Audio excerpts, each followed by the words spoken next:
too. Knows about the grind. Yeah, the bubble grind. Now we have a guy that could probably get in there if you... It's game day. The Edmonton Oilers hit the road once again.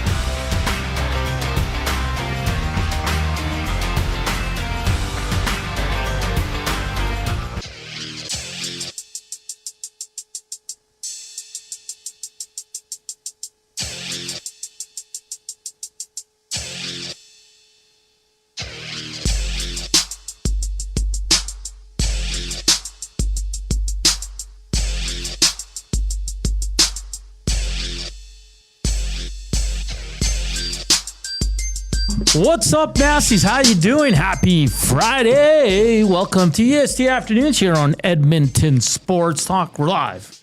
William Huff Studio. Matthew Wannick, Hernan Salas, Benny Smalls, the producer. What's going on, boys?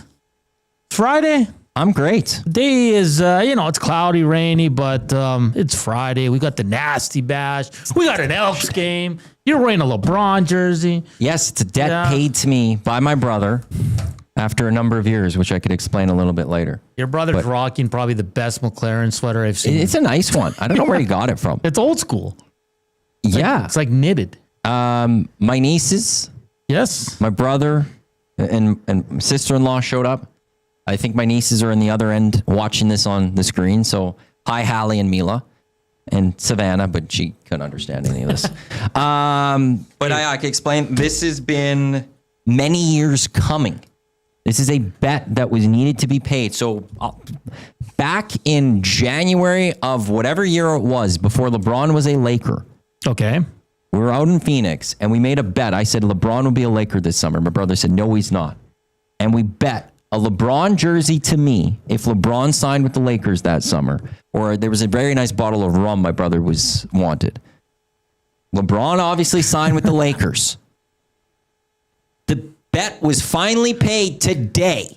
In a while. Today, I got my LeBron Laker jersey finally. I have not wanted to buy one because I'm like, he owes me one. And it's just out of principle, I've not gotten one. And finally today, they come. Nice surprise. I haven't seen them in a number of weeks. It was awesome to see them. But then he gives me the Laker jersey, and now it's like, I got to wear this. He's a man that pays his debts. Yeah, it took him long enough. He paid it. I should have charged interest at one point. I did say that if the Lakers ever got back to an NBA final, because I didn't have it for the one that they won, I said, I'm just buying myself one, and you get the receipt and you owe me. So he's like, because I would have spent good amount on that one. For Christmas, if I got you a Jordan jersey, will you wear it? Yeah, I don't have an issue with Jordan. Okay, you're not a hater like Dusty. I'm a Laker fan. Okay. Oh, okay, so you're not I LeBron. am a Los Angeles Lakers so if fan. he left, you'd still be a Laker fan. I was a Laker fan before him. I've been a Laker fan for over 20 years. No.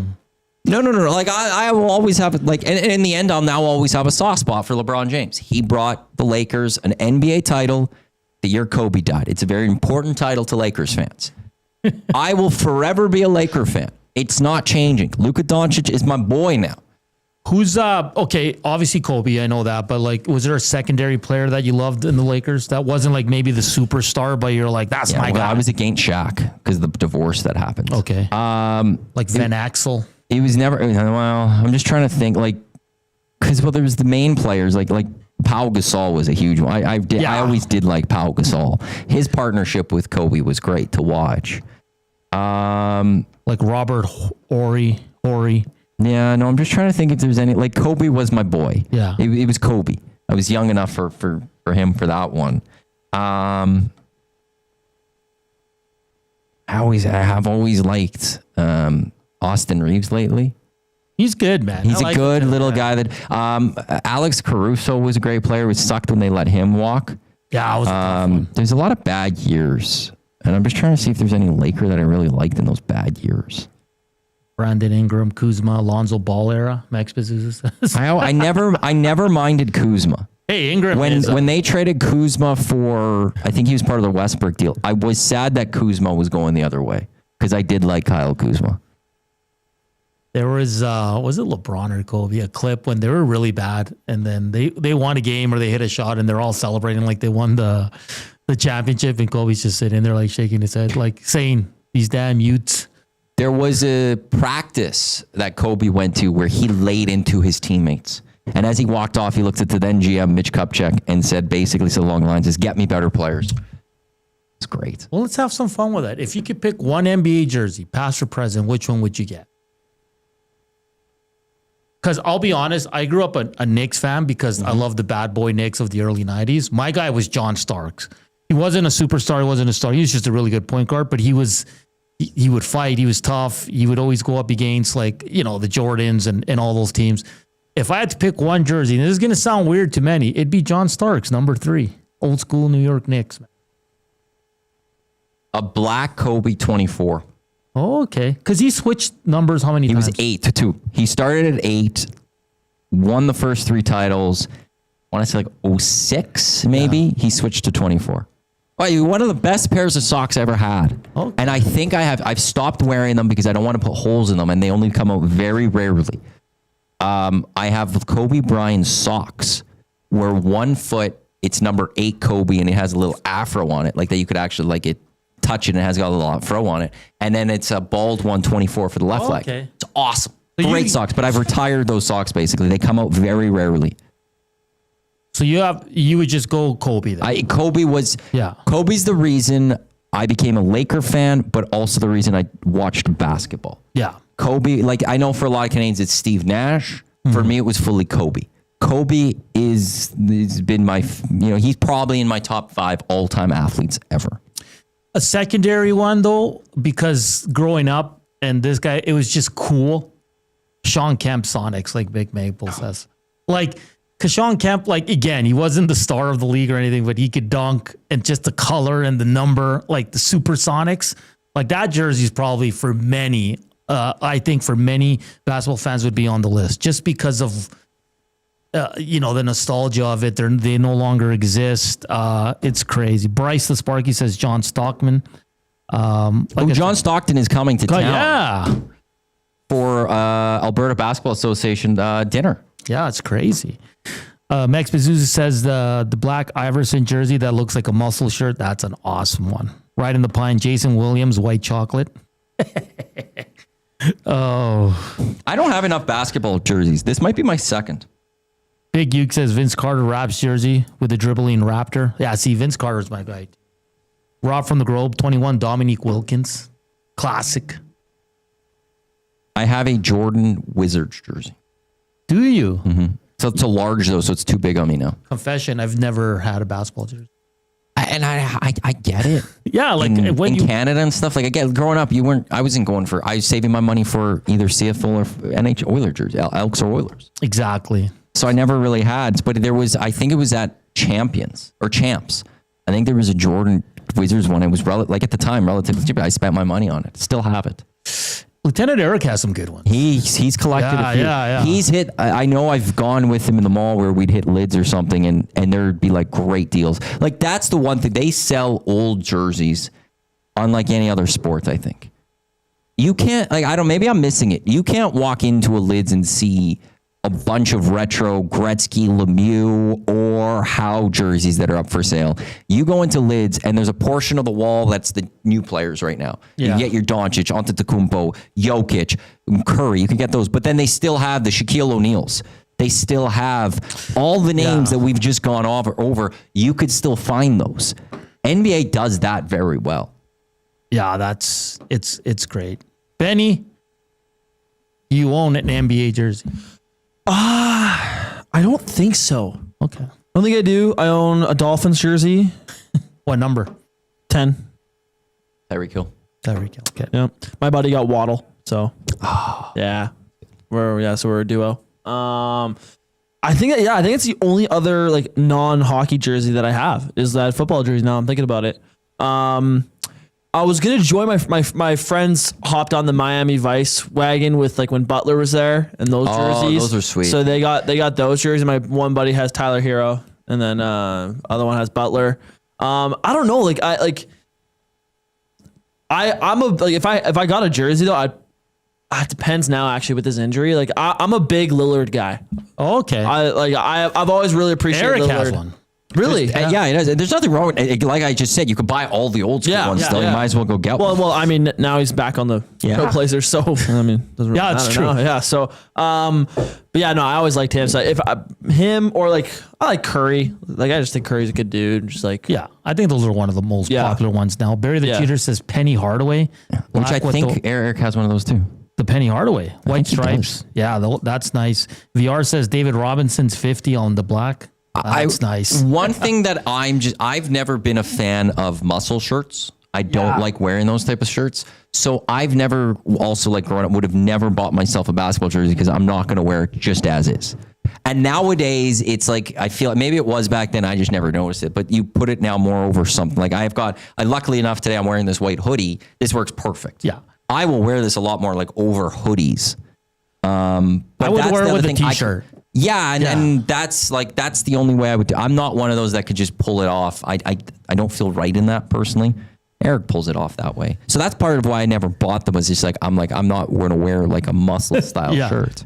Okay. I have a question for all the jersey, what do you call them? Aficionados. Perfect. Is it wrong? Like, let's just say I want an old player. Can I get it on the new jerseys? I think that's taboo. Okay. I'm asking because I don't know. I think that should not be, you cannot pull that one out. You cannot go get a brand new Edmonton Oilers jersey with Wayne Gretzky on it. Okay. He never wore that jersey. You should not have a Gretzky on the back of that. It should only be on jerseys like styles. Obviously, they really release them, but the styles that they wore. That's my pet peeve when it comes to jerseys. So, like, for example, say I wanted a 49ers Patrick Willis jersey. I'd have to get the one he wore. You would have to find one from when he played or the style of when he played. Or like there's those websites now that make really cheap jerseys from Yes. any era. That's probably the best way to do it. Like I haven't paid for a real jersey in a long time. Okay, because like a Ricky Ray Elks, that would not fly. Dude, especially they changed the team name. Like that is even more so. And it's just like, no, he didn't But you wear that. can't get the old stuff though. And that's the hard. And unfortunately, then like if there's an Oilers jersey, I don't want a lot of jerseys. I love that Oilers reverse retro white and orange jersey. Yeah. And I thought that'd stick around and I could get one later. I would love to find one of those, but no, it's you miss out. It's too bad. Go find one. Go hunting. Go with Zach thrifting. So Smith TM14 says, so no Ray 15 on new Edmonton Elks jersey? ? No. I guess it's taboo. I think that's taboo. People do it. Hey, it's your money. Do whatever the heck you want with it. I'm going to be a person that judges that person on that one. I'm going to fully be like that. Ricky Ray never played with that jersey. He never wore that style. Okay, but like say because I do want to get a John Starks jersey eventually. I wouldn't be able to order it off their site and get the new because New York Knicks is. I mean the fonts and all that stuff change, but it's not the look doesn't really change. But the thing, like right now, I can get a John Starks jersey. Okay. On their website from 91-92. The NBA does it better than anyone else. They use the old ones and they still re-release them. So the end, like you can, like I'm on shop.msg.com and there's a John Starks jersey. Okay. From what he wore. Yeah. Not a City Connect version of the New York Knicks with John Starks on it. That to me, it's just. I think that's a big taboo. Okay. Because I wouldn't do it with hockey, but I thought maybe you can get away with it with NFL and maybe NBA. To be honest. No. I don't believe you can. Okay. If I could spot that's the newer jersey and that's an older player and they didn't match, it's just wrong to me. Purely wrong to me. Interesting. I believe Mark Michaud is going to be at the Nasty Bash tonight. Is he? Yeah. He's a big jersey guy. He's a guy I would go to with what is taboo and what isn't taboo. Interesting.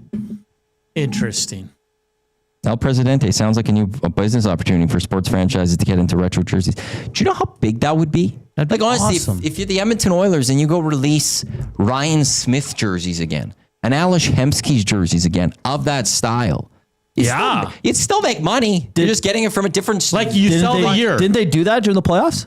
Did they? I'm pretty sure they did. Yeah, I remember hope so. George LaRock jerseys were getting sold at the team store. I'm pretty sure they did. They did like a throwback to the 06 run, I believe, is what they did. Do more of those. Which I was kind of cheesed about because this is not mine. I stole from my dad's closet. I have a Horkoff like 06 jersey. Yeah, I've seen that one. Yeah. So which I get a ton of compliments about. So now it's like saturated the market. Yeah. Like, that's not as rare anymore. Like someone can say, oh, you got that like last year. Like, nope, this is old. It's real too. So I mean, I don't know. Like I'm pretty sure they did something like that during the playoffs. I remember George the Rock jerseys getting sold. But like there's a big Oilers store that I think they're expanding in Ice District. I think they're actually expanding it even bigger. Really? You should be able to go in and they have their wall of current Oilers, the wall of current jerseys. That should not be touched. But there should be a spot where you can still go get your Gretzky, your Messier, your Coffey, your Ryan Smith, your Alice Hemsky. I agree. Certain players over certain, like grab a few eras, grab a few jerseys. The Todd McFarlane jersey, not the new third jersey one, the first one. Yeah. A couple guys who played in that era, throw them up. A couple, like throughout those, just throw them up there. Of the ones that people want, like that Sam Gagner where the wristband didn't go all the way around, which made no sense. It's like they ran out of... And they only had them for like, what, a year or two? It was a few, it was a couple years. Like, don't bring that back. No one's interested in that one. I saw one of those jerseys with an 80s Oiler on it, and I found it weird. It was Tikkanen. Exactly. Yeah. So is it taboo to put an old player on a new jersey? Let us know. River Korean Box 780-218-9999. Hit us up on the Nasty Chat. Slam that thumbs up for us. It's Friday. It's the Nasty Bash. The Edmonton Elks are in action, and we're talking jerseys, courtesy of Matthew Wanek finally getting his jersey from his brother, and it's a LeBron one. So is it taboo to put old names on new jerseys? Let us know. Coming up on the show, Faces of the Franchise. We'll do another team. Who dis? Number 8. First clue coming right away. John Horn from Around the Horn Media will talk about Victoria Mboko winning the NBO yesterday over Osaka. Great moment in Canadian sports once again. We'll be all over that. John Horn, a former friend of the Dave Jamieson show with you. You guys always used to have him. He was always on. I think Tyler Remchuk booked him a lot. Yeah, and John Horn right away, he's like, I'm traveling, but I'll join you and I'll do video. Like, he was great. So I can't wait to talk some tennis with John Horn. And of course, we want to hear from you. And we'll have some stuff for Inside the Numbers. But here is your first hint for Who Dish, number 8. All right. Scored 20 goals 4 times in his career. Okay. Scored 20 goals 4 times in his career. That's your first hint. Hit us up, River Korean Box 780-218-9999. Like always, Edmonton Sports Talk is presented by Play Alberta. Why limit your choices when you can have it all? Play Alberta is your go-to app for casino games, sports betting, and lottery all in one place. With easy access to real money games, you can enjoy everything Alberta has to offer right at your fingertips. Download Play Alberta now and start playing today. On the other side of the break, we'll get into that game last night in the CFL, which was absolutely fantastic. And we'll tee up Elks, Als. That goes today at 5:30. We're back after the break. Here's Benny, Sports Update.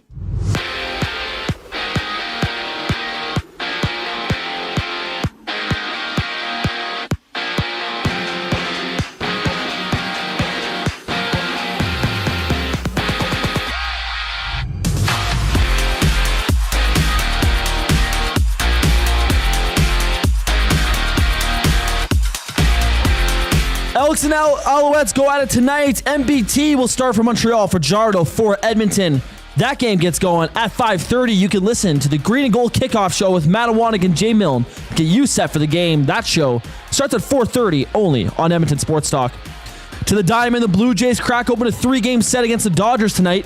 Scherzer will get the mound for Toronto. Kershaw for LA. First pitch is at 8:10. Going local, the Riverhawks got game 1 of their 3-game series in the playoffs against the Harbor Cats. Game 1 goes down tonight in Victoria. First pitch, 7:35. And on the course, the FedEx St. Jude Championship continues today. Tommy Fleetwood is in the lead at 14 under. Canada's Nick Taylor is tied at 27th at 2 under. This sports update is brought to you by the Edmonton Elks. Catch some double D action this season with tickets just starting at $20. Their next home game is Friday, August 15th at 7 o'clock against the Toronto Argonauts. Get your tickets at goelks.com. More Matt and Hernan on the other side of the break. I'm Ben Thompson. You're up to date. The Nielsen Show with Lieutenant Eric. Dave Naylor. Nobody wants to hear this in Edmonton, but defensively, the Elks the last 2 weeks have put up their best performances. The Cody Fajardo switch, I don't think, based on what we've seen the last 2 weeks, anybody has much of an argument about who gives them the best chance to win right now, and that's got to be what it's about for the Elks, because they got to rebuild this fan base, and another season is about to get away from them here. The Nielsen Show with Lieutenant Eric, presented by Southport Chevrolet. Weekday mornings 6 to 9, only on Edmonton Sports Talk, your clear choice for Edmonton sports. Since 1952, William Huff has been the heartbeat of Edmonton's advertising world. From humble beginnings to a citywide powerhouse, we've been the go-to for signage from print to design and installation. Partnering with Edmonton's top sports franchises and major events, we've helped shape the city's global reputation. Our secret? Unmatched customer service, decades of experience, and a passion for excellence we call the William Huff Advantage. Visit us online at williamhuff.com. Goodbye. You sure are going to miss them, but their room would make a great yoga studio. Store their childhood treasures safely with Sentinel Storage and find some space for you. Try 4 weeks free. SentinelStorage.ca. The Canadian Brewhouse is turning up the flavor this summer with our new summer feature menu. Try our jerk chicken skewers, Cajun shrimp tostadas, and street corn salsa. Bold bites made for patio season. Get them while it's hot. The Canadian Brewhouse. Our house is your house. Summer in Edmonton means three things: warm weather, long nights, and plenty of sports. From the lake to the links, you can boost your summer fun with hundreds of casino games, live betting on your favorite sports teams, and access to popular lotteries.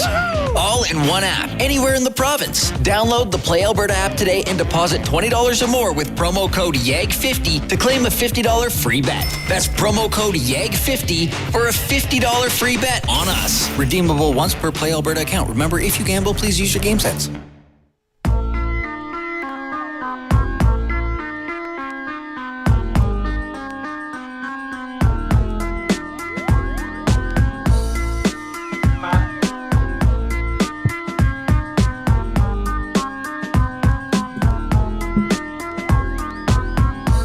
Back here on EST Afternoons, Edmonton Sports Talk. It's Benny Smalls, Matthew Wannick, and Hernan and Matt here with you on EST Afternoons on Edmonton Sports Talk. Matty, you know what's funny? Everybody knows I like my darts from time to time. Yeah. So a picture dropped. Leon's having a smoke at his wedding. Now it's cool. But when Hernan's doing it, all he does is get chirped. So now am I cool because Leon smokes and I smoke? Well, Leon's is just...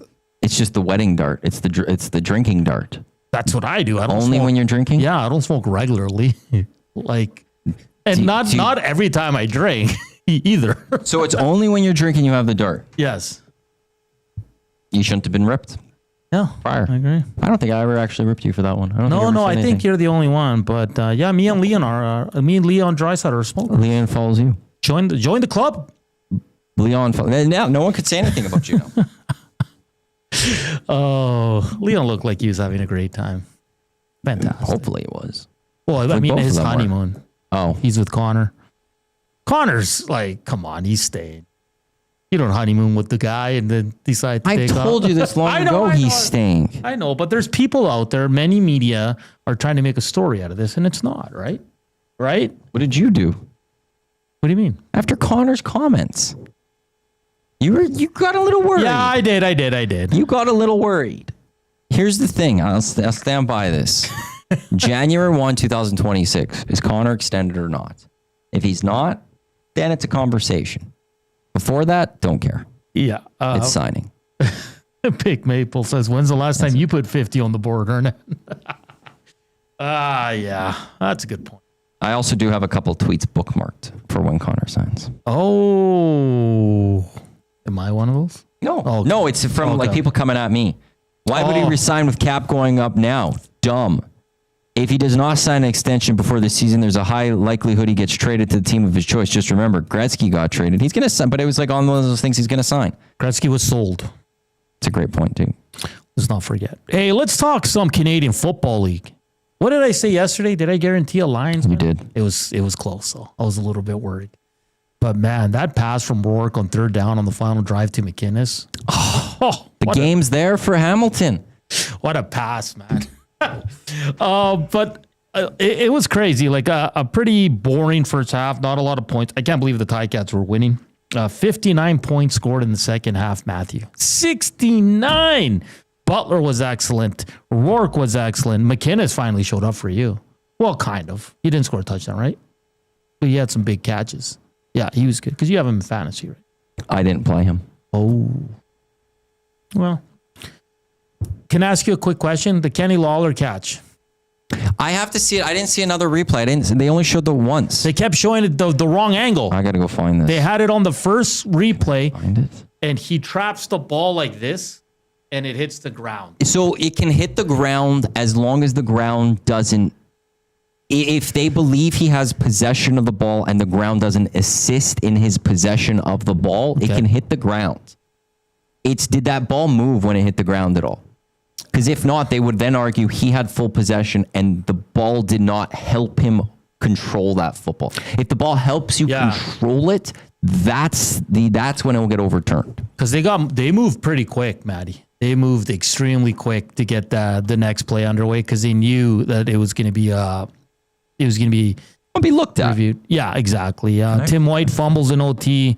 That leads to the Lions winning that game. But again, if you're an Elks fan, you needed the Hamilton Tiger catch to win, because the only team you can truly catch now is the BC Lions, and that's even hard now that they picked up the win. But Winnipeg is still there in theory as well. In theory, yes. But all in all, Lions moved to 4-5. Ticats fall to 6-3. But an amazing game, another fantastic one.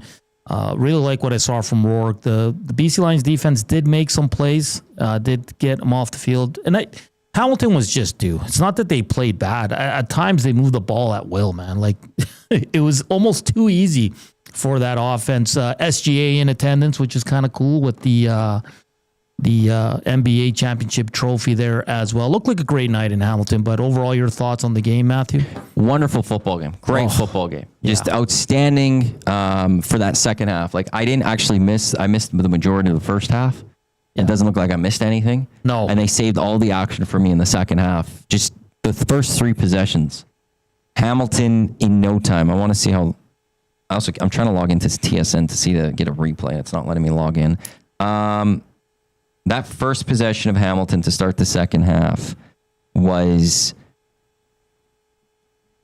2 plays, 76 yards for a touchdown. Like, just ridiculous. Yeah. BC comes back. They score a touchdown.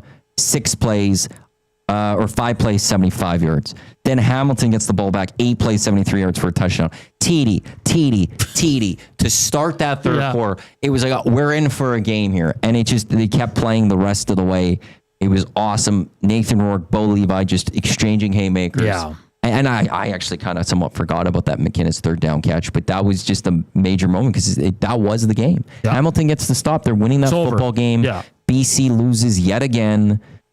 Instead, he hits McInnes, and not just for a gain, a massive one. But then also credit Hamilton for still tying that football game. With a hurt kicker. And man, fumble. The fumble, man. Football. Sometimes it's okay to go down. Yeah. Sometimes it's okay not to fight for extra yards.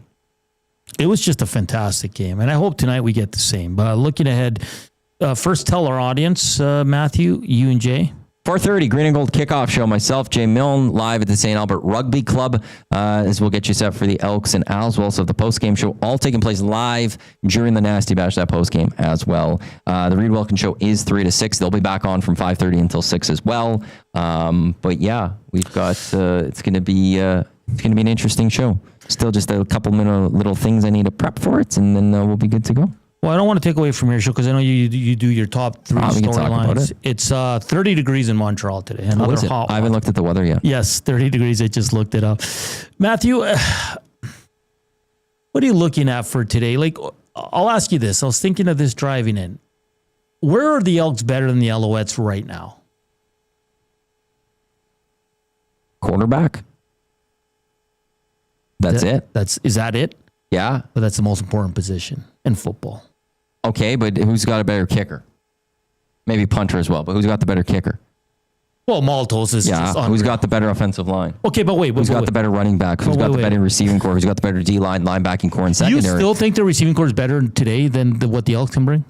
Yes. Okay. Yes. I will take Cole Speaker and Tyler Snead and Alex Hollins over Stephen Dunbar Jr., Curly Gittins Jr., and Keon Julian Grant. Okay. Yes, I will 100% take that. Maybe running back the other way too. I was just going to go there. Rankings better than Tyson, Erlington Thomas. You said kicker. Don't get me wrong. Maltos has been unreal, but Blanchard hasn't missed since game 1. No, but what's his longest kick of the season? 42. Yeah. But now, do they not trust him from longer, or are they just kind of playing the safe game by punting it, right? Or they just haven't been in a position to go for that long one shot. Yeah, absolutely. But at the same time, I can't give... Maltos is 25 of 27, so he's only missed 2, with his longest being 58 yards. Okay.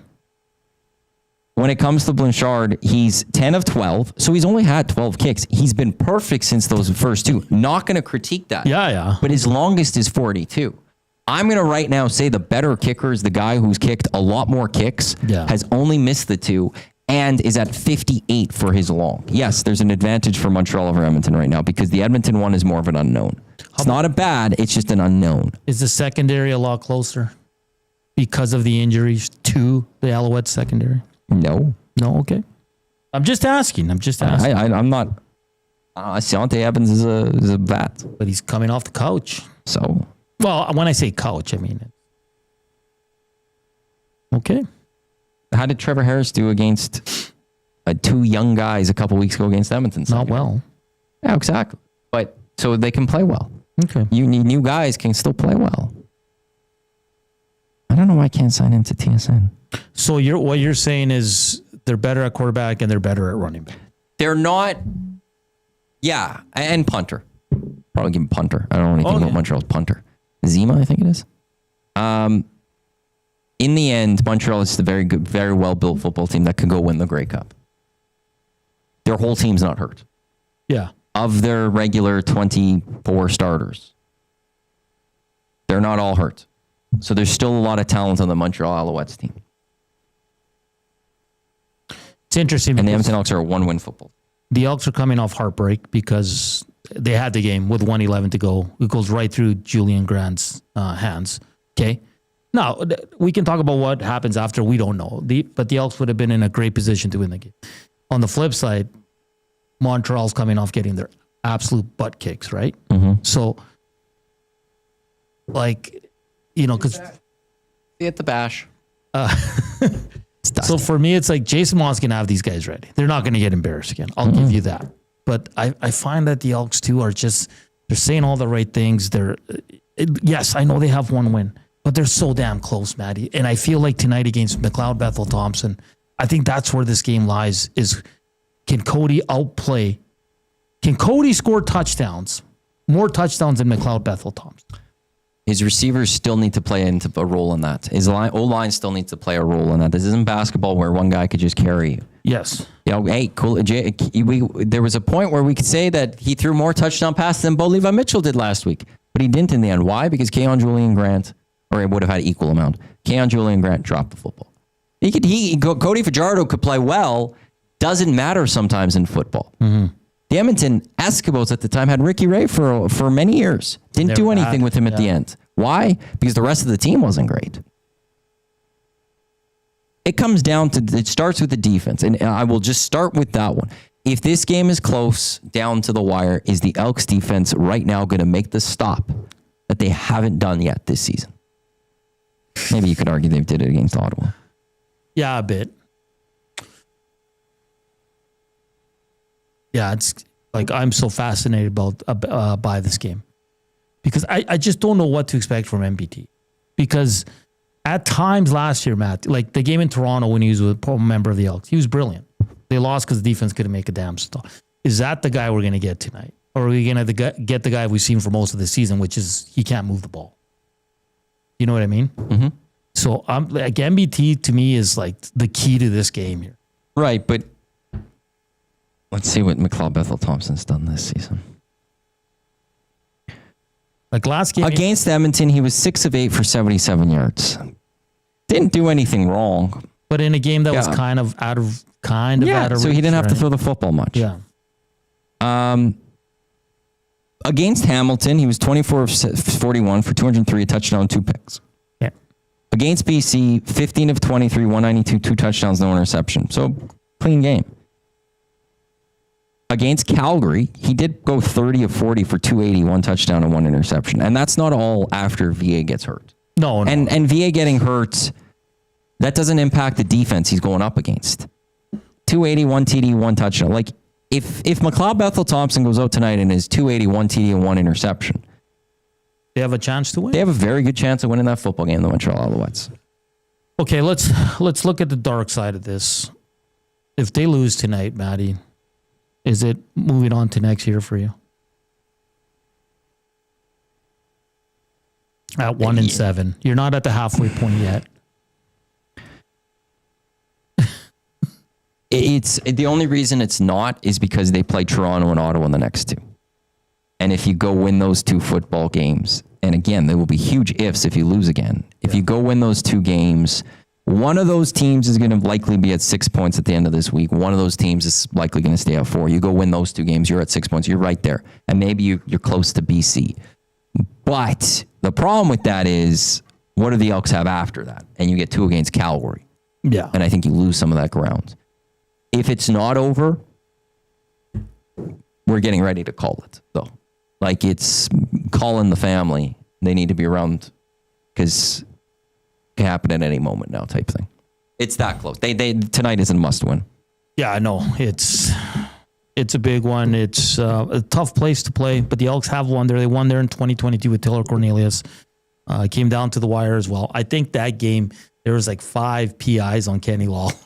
That really helped the Elks in that game. I think it was Sutton, who's still playing for the Elks. He struggled mightily covering Kenny Lawler, but that's their last win. And Montreal here in Edmonton has just absolutely rolled them. So 5:30 start, 4:30 for the Green and Gold kickoff show with Matthew Wanick and Jay Milne. What say you? Are you kind of cautiously optimistic? Are you just like, just win and then we'll talk? Which way are you going? How are you feeling about tonight? Because for me, it's just, I'm intrigued to see how MBT performs. I truly, truly am. Can the Elks front four get pressure? Can they get some damn turnover? This defense has to. I think they're close to breaking one on special teams, and offensively, the last 2 games, they've moved the ball decent. They've been pretty good.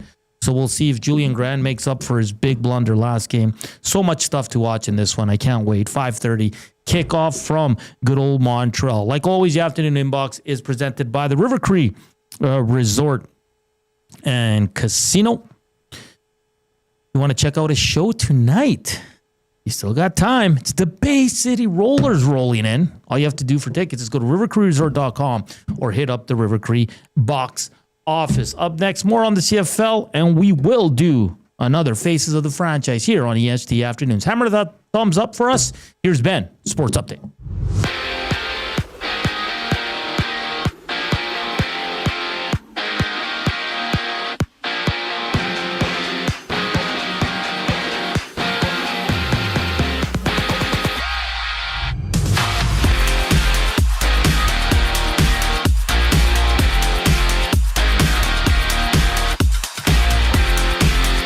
Elks and Alouettes clash tonight. MBT gets the start for Montreal, while Fajardo leads the charge for Edmonton. Kickoff is set for 5:30. You can catch the Green and Gold kickoff show with Matt Wanick and Jay Milne at 4:30 only on Edmonton Sports Talk. To the Diamond, the Blue Jays open a 3-game set with the Dodgers tonight. Scherzer takes the mound for Toronto, Kershaw for LA. First pitch is at 8:10. Locally, the Edmonton Riverhawks begin a 3-game series against the Harbor Cats. Game 1 goes down in Victoria, with the first pitch being at 7:35. On the course, the FedEx St. Jude Championship rolls on. Tommy Fleetwood leads at 13 under, while Canada's Nick Taylor sits tied for 29th at 2 under. And on the hard floor, the Edmonton Stingers are in action at home tonight against the Niagara River Lions. That tip-off is at 7. The Sports Update is brought to you by Windsor Plywood Leduc. Locally owned and operated since 1993, they're more than just plywood. They offer everything from doors and flooring to decking, fencing, and custom millwork. Windsor Plywood Leduc, the experts you need to know. Faces of the Franchise on the other side of break with Matt Wanick and Hernan Salas. I'm Ben Thompson, and you're up to date. The EST Hangout. I do have concerns with Dan Campbell. I love his riverboat gambling style of coaching in a way. One of these years it's going to cost him. Would Dan Campbell have ran the ball with Marshawn Lynch on the 1-yard line in the Super Bowl that year? I don't know, because there's a great article in the Washington Post, though, that says Bill Belichick baited Pete Carroll to do that. It was actually a brilliant coaching move by Bill Belichick that forced Pete Carroll to throw that football. The EST Hangout, presented by Sentinel Storage. Weekday mornings 9 to 11, only on Edmonton Sports Talk. Your clear choice for Edmonton sports.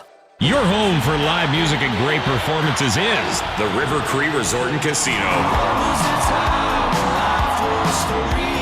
Don't Don't miss award-winning platinum country artist Jake Owen at the River Cree Resort and Casino, August 15th. Get your tickets at rivercreeresort.com. River Cree Resort and Casino. Excitement? Bet on it. Looking for quality building materials and friendly advice? Visit us at Windsor Plywood Leduc, family owned and locally run since 1993. From interior materials for doors, flooring, baseboards, and all the finishing touches to all you need for your outdoor projects like cedar lumber for decks and fences, plus all the plywood you'd need. Our full-time on-staff carpenter can help with anything odd-sized or custom, and from domestic hardwoods to exotic selections, we've got you covered. And if we don't have it, we'll track it down for you. Windsor Plywood Leduc. We're the experts you need to know.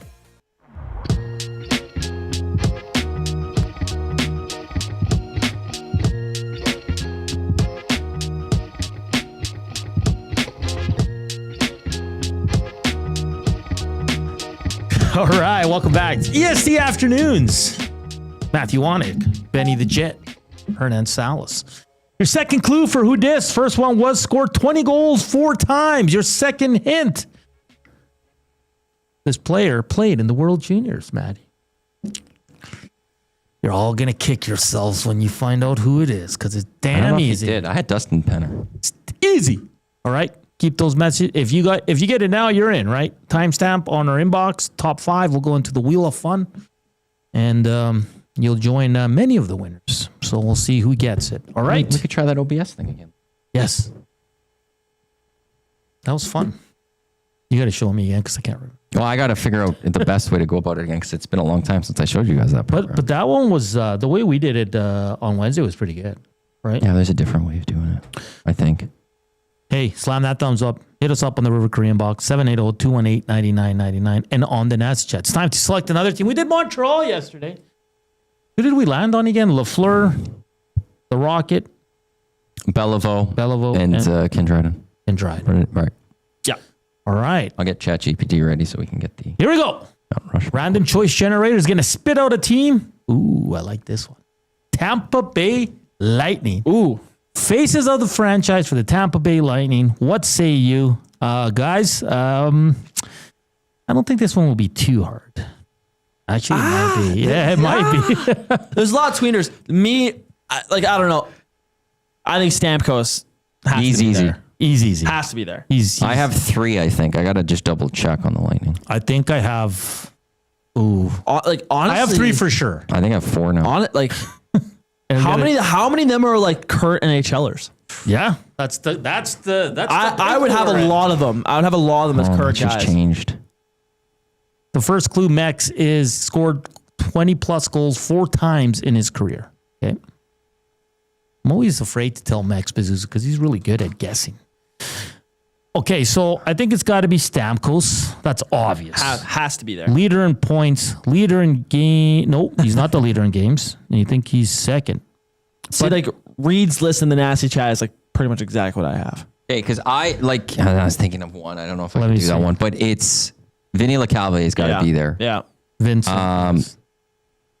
I feel like Victor Hedman almost should be there, but you could also go Martin St. Louis in that list as well. What about Brad Richards, Nikita Kucherov? Brad Richerov's the other one. Vasilevsky. And Vasilevsky. I don't know why Dave Andreychuk was the first thing that comes to mind, but he was the captain of that. And then there's Nikolai Havibulin. That's a great one. What about Mike Smith? Mike Smith? Yeah, he played for Tampa. Did he?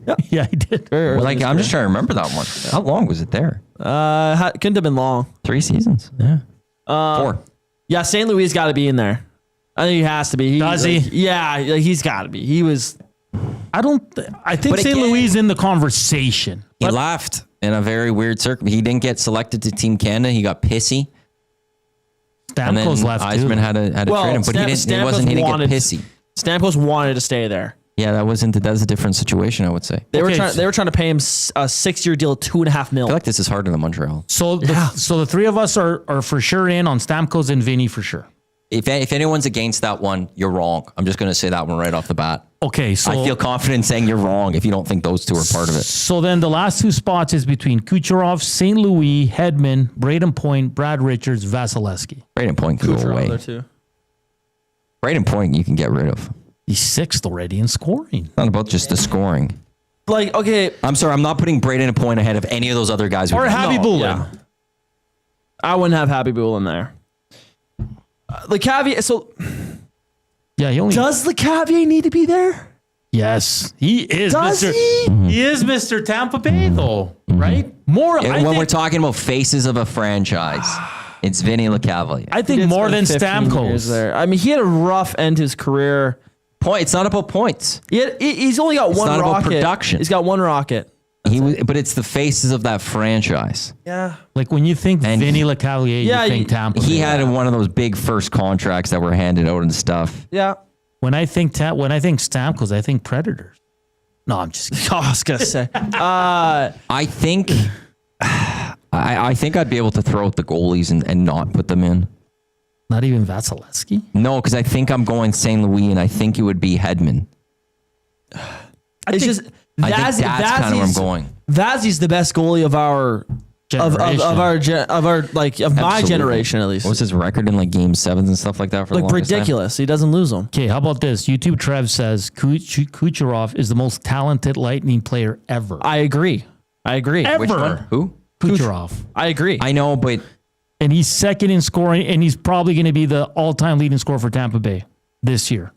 That's my thing. Is it's so hard not to have him there. He's won Hearts. He's won Art Rosses.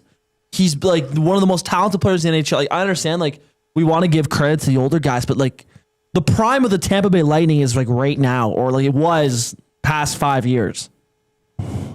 So Kucherov won a Hart, 2-time Cup winner, 3-time Art Ross. Right, but this isn't about above average. Who's Trev? He says Kuch is the most talented Lightning ever. This isn't about. I'm coming in. It's harder than Montreal. Wow. We're not saying greatest players ever. We're saying the faces of the franchise. Yes. Which I think has an impact that goes deeper beyond all the production and stuff. Yes. What are you doing in what does that community think of you? If we posted this, we bought a billboard in the city of Tampa, and for the Tampa Lightning fans that drive by, are they going to be like, yes? Or are they going to be like, what is he doing there? Why isn't he there? I agree, because we can't just pick the top 4 point getters. No, yeah, 100%. Right? 100%. Is Kucherov one of the most talented Lightning to ever play? The most 100%, I would say. But is he Mr. Tampa Bay Lightning ahead of some of those other ones?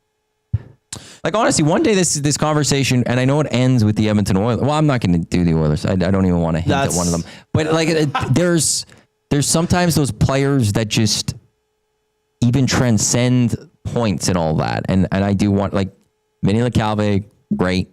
St. Louis Lightning. In your mind, he's a Lightning. But so is Nick. Don't get me wrong, but because for me it was Vinny, Brad Richards, and St. Louis. They were the 3 guys on that team. Yeah, you'll always.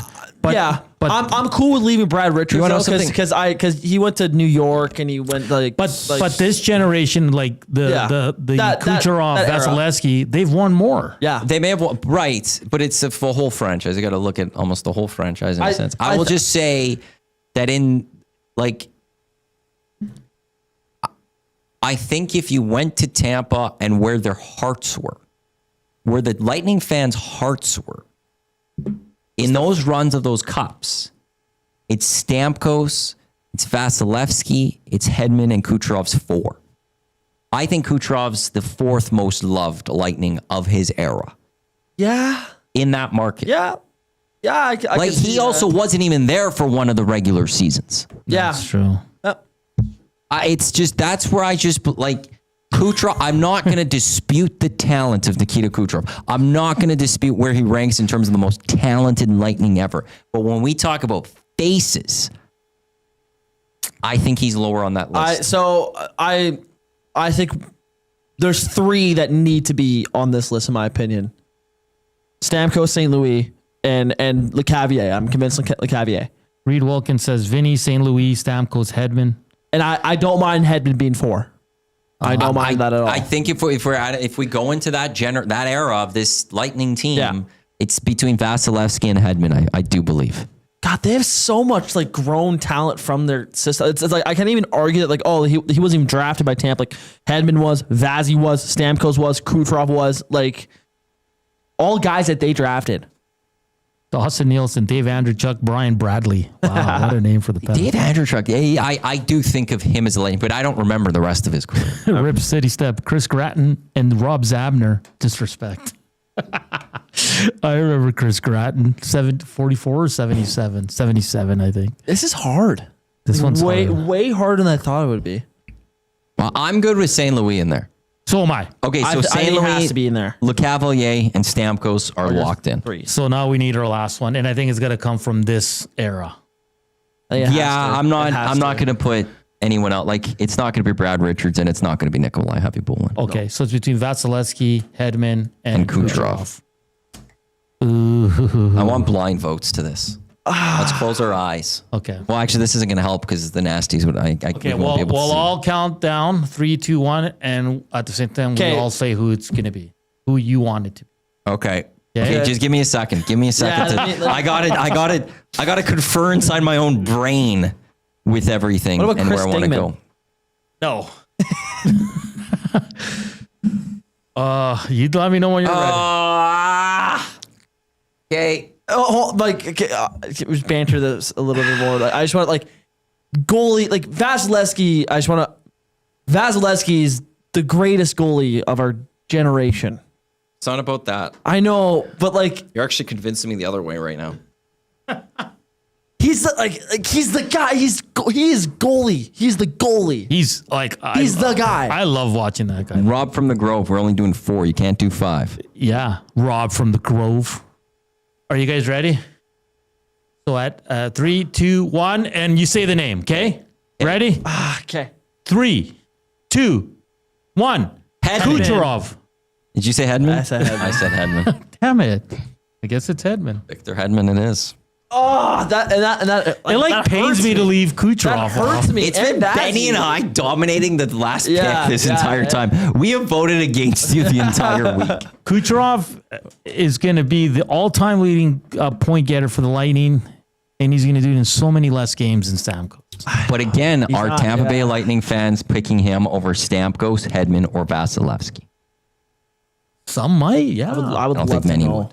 Like long-term Lightning fans. There's obviously new one Lightning fans. They don't know anything about. I wonder what the face of the franchise would be if Joaquin and Kuber here.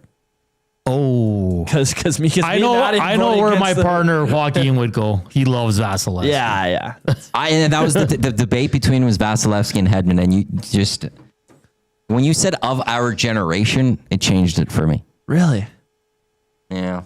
He might all time goalies.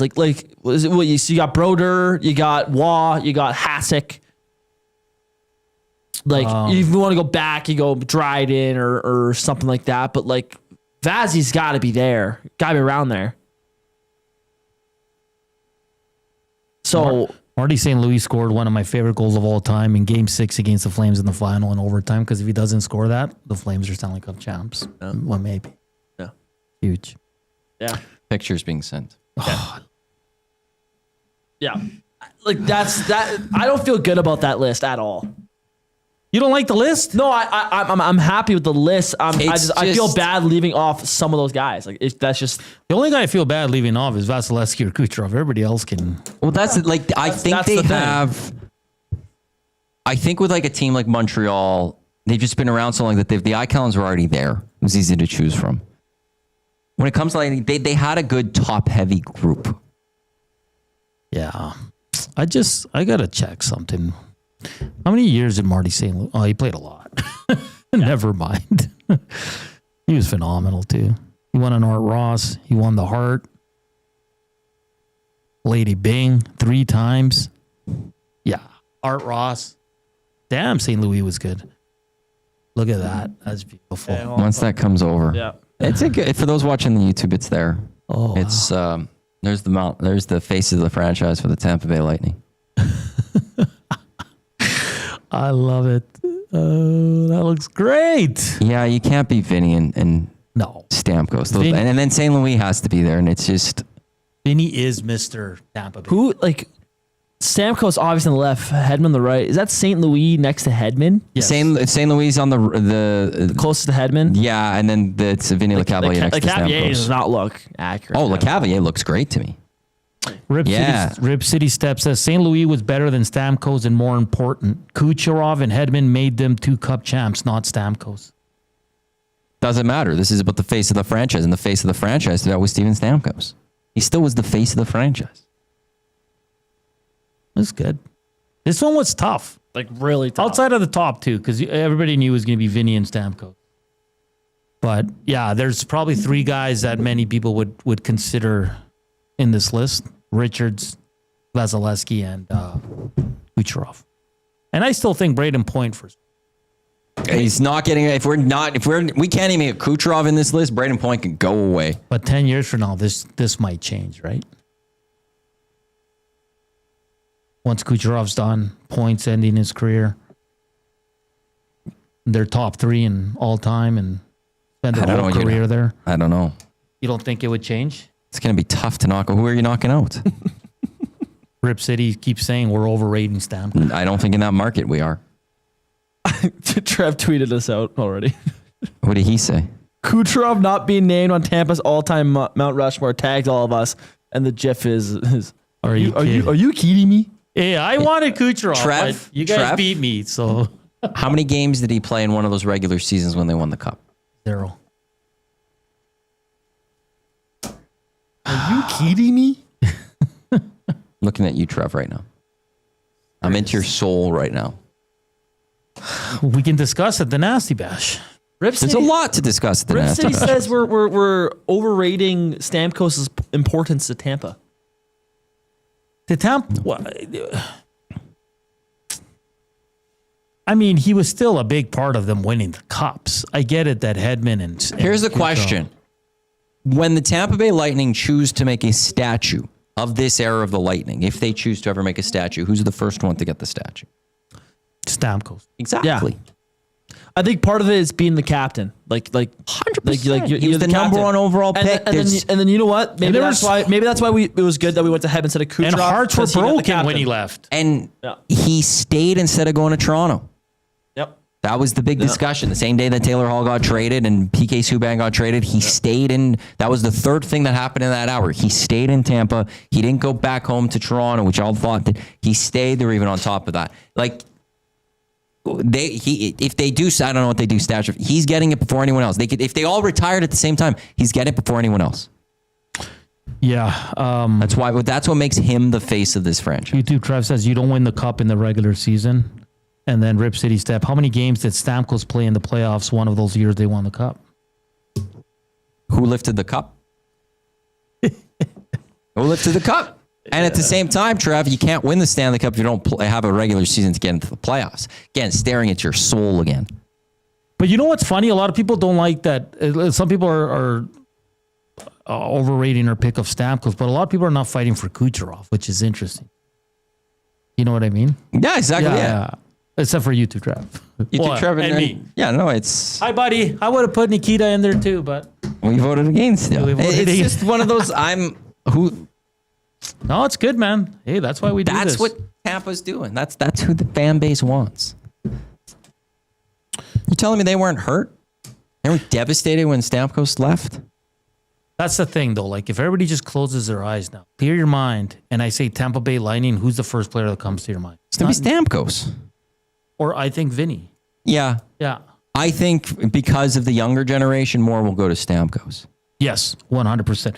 Portions of this hour brought to you by the Canadian Brew House. Patio season is on at the Canadian Brew House. Sunshine, cold drinks, and the best atmosphere. Grab your crew and head to the Canadian Brew House today. Hit us up, Nasty Chat, River Korean Box 780-218-9999. And of course, always slam that thumbs up. It's cloudy, it's rainy, but the Nasty Bash is on today. It's going to be fun. We're going to watch the game, the good old Elks. Reminder, Reed Wilkins show will go from 3 to 4:30, and then the boys will jump on for the green and gold kickoff show. That's Iwanek and Milne, and then Reed and Milne will take you home for the last half hour. And we're all hoping for a green and gold win so they can get back on track here. Let us know if you agree with our faces of the franchise for the Tampa Bay Lightning. Steven Stamkos, Vinny Lecavalier, Martin St. Louis, and Victor Hedman. All right?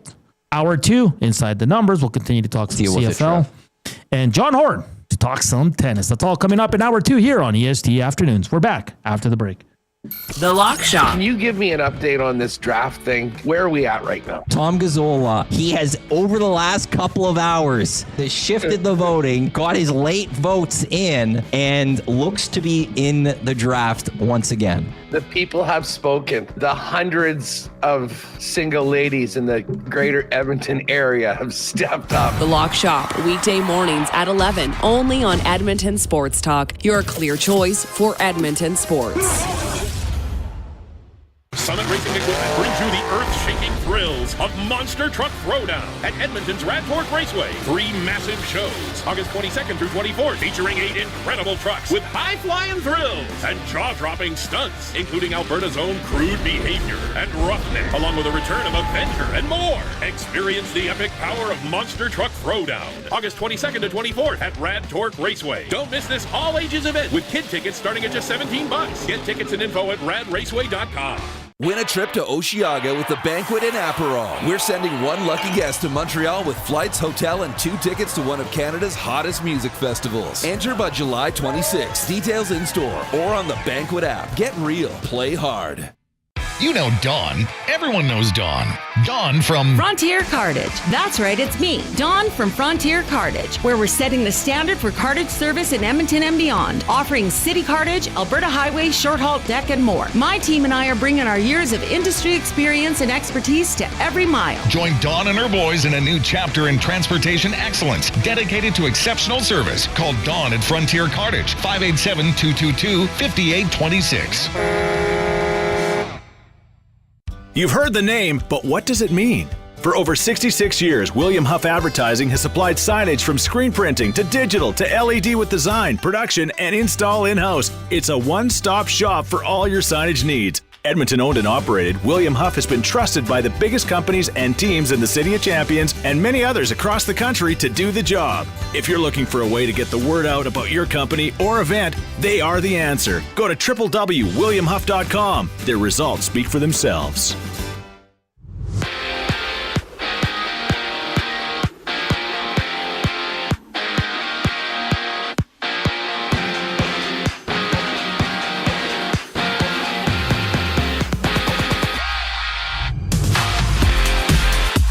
Elks and Alouettes square off tonight. NBT gets a start from Montreal while Fajardo leads Edmonton.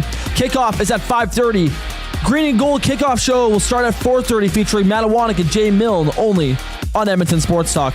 To the Diamond, the Blue Jays kick off a 3-game series with the Dodgers. Scherzer starts for Toronto. Kershaw for LA. First pitch is at 8:10. Locally, the Riverhawks open a 3-game set with the Harbor Cats in Victoria. Game 1 gets underway at 7:35. On the course, the FedEx St. Jude Championship continues. Tommy Fleetwood leads at 13 under, while Canadian Nick Taylor is tied for 30th, sitting at 2 under.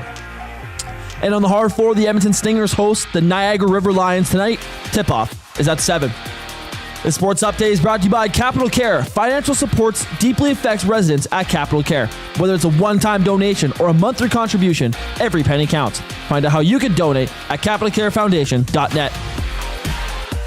We're back with EST Afternoons with Matawanek and Hernan Salas and Ben Thompson. You're up to date.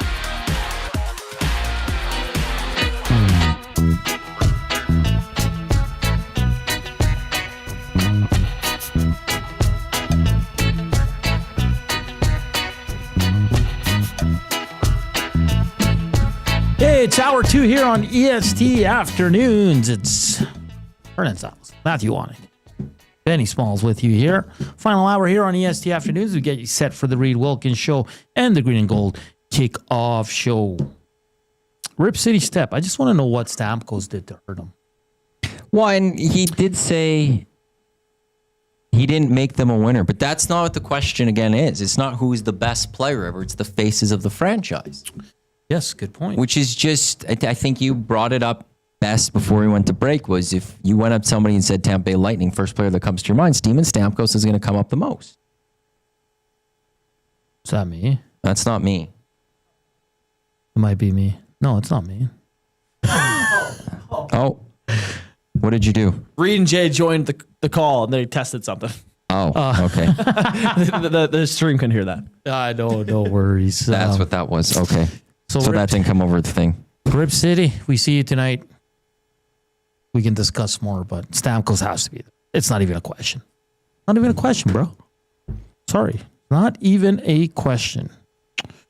Hey, Stingers. Yes, we got a 4-pack of tickets. Yeah. Do you want to give them away now? They're not for tonight's game. They're for Sunday's game. We have the Stingers are in action tonight. I believe it was the River Lions that were into town. Jay's doing something. I got to fix something for Jay here quickly. No, he should be able to hear everything. Okay, I'm going to quickly close this. Sorry, everyone. That's poor on my part. They're in action tonight, River Lions. They are then at home on a Sunday, 4 o'clock. The Sea Bears of Winnipeg roll through town. We have a 4-pack of tickets to go see them on Sunday. Again, not tonight's game. It's Sunday's game against the Sea Bears. This isn't just a 4-pack of tickets we're giving away as well. This is VIP table for 4. So if you want to go see the Stingers and Sea Bears, Sunday, Expo Center, 4 o'clock, VIP table for 4, all courtesy of our great friends at Play Alberta.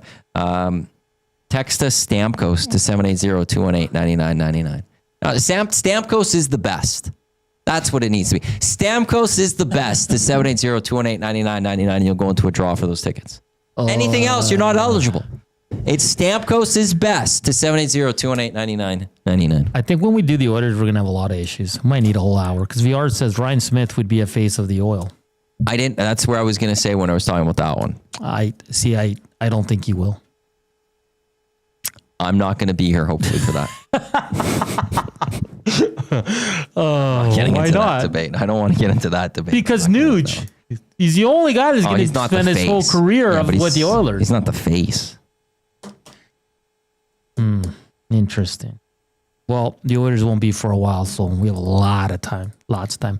Like I said, John Horn from Around the Horn Media will join us to talk some tennis. Of course, Victoria Mboko winning big yesterday over Naomi Osaka there. The 18-year-old kind of did exactly what Bianca Andreescu did in 2019. So we'll get a nice tennis conversation and see where the boys are at. Felix Auger-Aliassime, Denis Shapovalov, kind of taking a step back. Is that what we want to call it? They were out early in this go-around as well. We'll continue to discuss the Tampa Bay Lightning's faces of the franchise. Teeing up Elks and the good old Alouettes today. No darts for you tonight from VR. I don't know. We'll see. Maddie, for the Elks today offensively. Before you get there, can I just jump in? Sure. I just Googled, or I ChatGPT'd, who's the face of the Tampa Bay Lightning. Okay. The current face is Victor Hedman. Okay. The second paragraph does talk about Nikita Kucherov. The third paragraph, historically, Steven Stamkos was the quintessential face of the franchise for years. Though he departed Tampa in 2024, his legacy continues to resonate deeply with fans. Yeah. Just want to throw that out there. Back to the that's completely fair. And you just reminded me too. I'm going to give you your third hint for who dissed number 8. First one was scored 20 goals 4 times. Second one played in the World Juniors. Your third one is Vancouver Canucks. If you know it, River Korean Box 780-218-9999. Keep those coming in. We will reveal his career trajectory image shortly. Benny's got it ready to go because once we show it, I think everybody's going to jump on it. And like always, the top 5 fastest will go into the Wheel of Fun and we'll select a winner that will be announced at the end of August in terms of how many points you have been able to gather. Elks, tonight offensively. When you look at that receiving core, who needs to step up? Gittins Jr. and Julian Grant are the biggest ones, but even Stephen Dunbar to a degree needs to step up. Dunbar had a big drop. We look at the Julian Grant drop, last week, but he had a big drop. I want to say it was early fourth quarter. That's, I think, was a second down play, and so they were forced to punt. Yeah. You know, you want to be a number 1 receiver in this league. You have to go there and make those catches. It wasn't the easiest catch, but it hit him in his hands, and he was getting hit at the same time. You got to hold on that football and come down. So there's a cop-out answer for me, and I could almost just go all of them. No, like fair. Straight up, this is not a good enough receiving core. It went into the season where a lot of people felt that was probably a weak spot for the Elks. They needed to step up. I think through this season, I would almost say that to a degree they've underperformed even what was expected of them, which is not good. So I think an argument really could be made. It's all of them need to step up. Where's Curly for you? Like, say you put him on any other team. Is he still that third option? He's not a top 2, is he? Gittins? Yeah. He's a 3 at best. Okay. And that's even on the Elks, you're saying that. Well, he's 2 here. He's 2. You have him over Julian Grant? Yeah. Okay. I mean, he's only behind Julian Grant by 16 yards, but Julian Grant's had 2 major plays this year. Yeah. That went for that helped him with his points. Yeah, one of these guys has got to step up today. And that's the problem I find with this receiving core, Matty. They don't have that burner. They don't have that guy that can just, smoke you on the field, create that depth, create that long pass. They just don't have it. They just don't have it. Like, who's the speed guy on this team? Dunbar's not a speedy guy. Julian Grant's not a speedy guy. Curly Gittins, definitely not one. Arkell Smith, no. Benjamin Victor, we don't really know of him, right? Zach Mathis is not that guy, even though he's hurt. Because earlier I compared it to the other teams' receiving core, and you're right. They're better. Speaker, Shaneed would be top 2 on this right now with the guys they have. The question I would have right now is, where would this team been overall this season? I don't care who the starting quarterback was, with Trey and with Cody, if they had a better number 1 or number 2 with them. If it was Steven Dunbar, Curly Gittins Jr., I'll throw Julian Grant, but if there was a healthy Alex Hollins. That's the name of, obviously, because he was brought in. He's a big play receiver. He's speedy.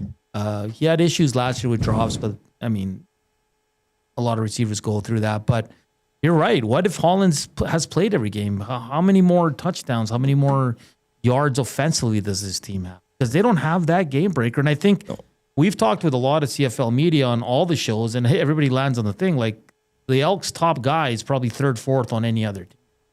And that's not... Yeah, I used to think 2, but Farhan came on and said 3. I thought Dunbar could be a 2 in a lot of teams. Sure. But maybe he's not. Maybe he's like... I mean, I think of the teams that are struggling: Ottawa, Hardy, and Gina Lewis. You take over Dunbar, right? Toronto, Coxie, and who's the other guy? Davarius Daniels. You probably take over. I think I'd take Dunbar at this point in his career. Over those 2? Over Daniels, yeah. Oh, okay. Montreal, no. Mask and Philpott, no. At the start of this year, I would have said, Dunbar would have been an upgrade in Calgary. With Damien Alford, who no one was expecting, and Dominic Rhymes. Yeah. I think he's both. He can be a Dominic Rhymes, but I think that Rhymes, his career height was a lot higher. BC, no. Winnipeg, no. Saskatchewan, no. Hamilton, no. Yeah, I guess he'd be a 3 in a lot of places. But that's where I do wonder what this team, when this offense would be. Like, let's just go to last week. If this Elks team had one better receiving option. Yeah, like, actually, I could throw this out. Like, Zach Mathis doesn't fight for that football hard enough. Yeah. That one in the end zone. Julian Grant drop in Winnipeg. There's 2 of them I'll still point to. So he had 1 touchdown after that, but he's still, like, to me, they don't balance out. Yeah. He had a drop. He could have had 2 touchdowns in that game. Gittins Jr. Julian Grant last week. What would have happened in all these games had the Edmonton Elks just had that receiver go make a play? Yeah. Is things different against Montreal in week 3 if Mathis catches that football? Like, what was the score in that game? At that time, getting close to halftime, I think it was 24-6. What if the Elks score what if Mathis goes, fights for that football, grabs it down, and it's a 24-13 ball game going into the second half? Do things change? Yeah. What if, there's just... Right now, the receiving core is hurting this team big time. Yeah. And that's like Cody Fajardo, if you look at statistically, and you just look at he's played very well the last 2 weeks. Mm-hmm. So why haven't they won? Partly it's because you can only do so much as a quarterback if those are the weapons you have. You can't force them to catch that football. You can put it in a great spot, but you ultimately can't force them to catch it. And the receiving core needs to absolutely step up tonight. Well, that's the thing. Like if I were to ask you if the Elks needed one touchdown, who's the go-to guy? I still wouldn't be able to give you an answer. I was actually, I should have still put that up there. With the lock shop, I was thinking in my head of maybe doing a player parlay prop. Yeah. I should still send one up. I don't want to touch this game because there's no Elk. Or what Jay and I did, the Jay and Matt's big play of the game up at playalberta.ca. I can't even throw to Jay, like, what about this player touchdown? Because there's no player I just feel confident You just don't know. Yeah. Like, exactly. I was thinking about Toronto. I was thinking Coxey's a touchdown. Oh, yeah. Calgary, I think Diedrich Mills is a touchdown. I was thinking Dembski for Winnipeg as anytime touchdowns. You know, in Hamilton, you've got two options, really. You can go Kenny Lawler, you can go Tim White. Those are solid options. If you look at Ottawa, Hardy and Lewis, those are solid options. Yeah. Tonight, even, I actually feel good if you want a Tyler Snead or a Cole Speaker touchdown. I would feel good about that. There's not a single receiver in Edmonton that I would feel I can live with that. Yeah. In a sort of bet of an anytime touchdown for the Elks. And that's not a quarterback thing right now. Like, even in the past, you might have thought that because they didn't, you would think Trey's not going to get them the ball. But what you're not going to find with Cody, like, that's not the same thing with Cody. Cody, you have the confidence that he's going to get those receivers the ball. Yeah. You just don't have the confidence anyone's going to get a touchdown with it. And that's a problem right now. Yeah. That's the big one. I mean, Curley and Julian Grant tied with 3 touchdowns. Dunbar has 1. Rankin has 2 receiving. That's it. For a total of 9. And we're going into game 8. So that's the thing. Who's the go-to guy when you need it in the end zone? I don't think if you're an Elks supporter, you can be like, well, this guy. I mean, most people would probably say Dunbar, but he only has 1 touchdown. That's exactly it. He'd be the one, if you want to tell me who's going to get the most yards for the Elks, I'm going to go Dunbar easily. Yeah. Like that stuff, that one's easy. This one I can't. I do want to just Leezy in the nasty chat. You guys actually enjoy talking about Double E all day? Actually, yes, I do. Yeah, we do. I would talk CFL all day. Like if Dusty said, you want to know something, we're going to take the hangout and we're going to cut it by an hour, and 1 hour is going to be a CFL football talk 24/7 or 365 all year. I would love it. I would love talking about the Elks. I love it. You say, let's do it? Let's do it, Dusty. And they're actually they're in the season right now. The Oilers stuff's going to come. Don't worry. But we have enough time for the Oilers. And they're bad right now. And I have no problem talking about a bad football team still because I love the league and I do love that team. We never got tired of talking about the Oilers through the decade of darkness. We still talked about them. I'll still talk about the Elks. I'll rip on this team when it needs it and deserves it, which they do right now. Yeah. But I do actually still enjoy talking about this team. And more importantly, it's game day. And more importantly, John Horn's coming up on the other side of the break. Talk some tennis. Old friend from the TSN 1260 days. It's going to be great to catch up with John. That's coming up here on EST Afternoons. Like always, the afternoon inbox is presented by the River Cree Resort and Casino. Check out their Tap 25 restaurant where you can get the entire menu 50% off. It's available 7 days a week from 2 to 5 p.m. Before we get to John, can we show the who dis? Oh, yeah, that's it. And your Hintz have been scored 20 goals 4 times in his season. 4 times in his career, sorry. Played World Juniors, Vancouver Canucks. Here it is. For our audio audience, Buffalo, Dallas, Vancouver, St. Louis, Nashville, Edmonton. Once again, Buffalo to Dallas, to Vancouver, to St. Louis, to Nashville, to the Oilers. The first 5 that come in on the River Korean box, 780-218-9999, will go into the Wheel of Fun. We talk tennis up next here on EST Afternoons. We're back after the break, but first up, Sports Update with Ben.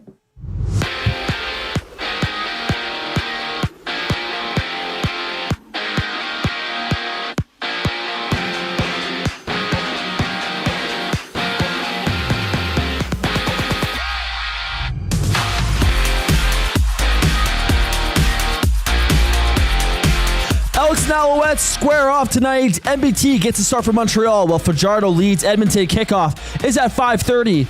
The Green and Gold kickoff show featuring Matt Awanek and Jay Milne is starting at 4:30 only on Edmonton Sports Talk. To the Diamond, the Blue Jays kick off a 3-game series with the Dodgers. Scherzer starts for Toronto, Kershaw for LA. First pitch at 8:10. Locally, the Riverhawks opened a 3-game set with the Harbor Cats in Victoria. Game 1 gets underway at 7:35. On the course, the FedEx St. Jude Championship continues. Tommy Fleetwood leads at 13 under, with Canada's Nick Taylor tied for 29th at 2 under. And on the hard floor, the Edmonton Stingers host the Niagara River Lions tonight. Tip-off is at 7.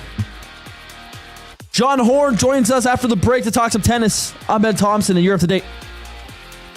The Reed Wilkins Show with Jay Milne. We're pleased to welcome to the Reed Wilkins Show with Jason Milne, Colin Mockery. What is something that you can say during a Leafs/Oilers game that you could also say during a romantic encounter in the bedroom? I'm pretty sure that one was in. It's just a little choke.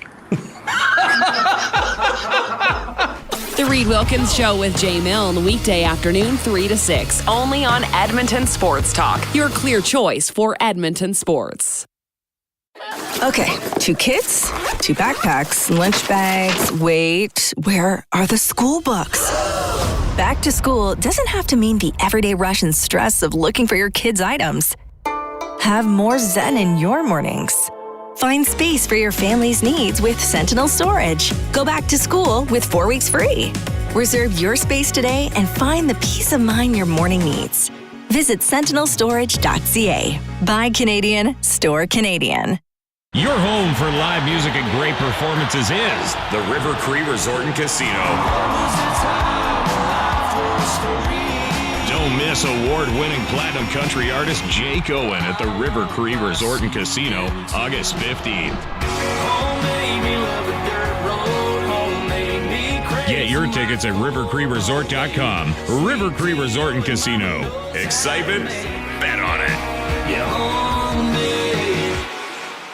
Everyone knows when you need a truck now, you call Dawn. That's right. You call us, Frontier Cartage, when you need driver coverage or have a truck that's down. You call Dawn from Frontier Cartage. When you've got way more freight to move than you thought. You call Dawn from Frontier Cartage. When you need a truck that's available and ready to start anytime you need. You call Dawn at Frontier Cartage, 587-222-5826. 587-222-5826.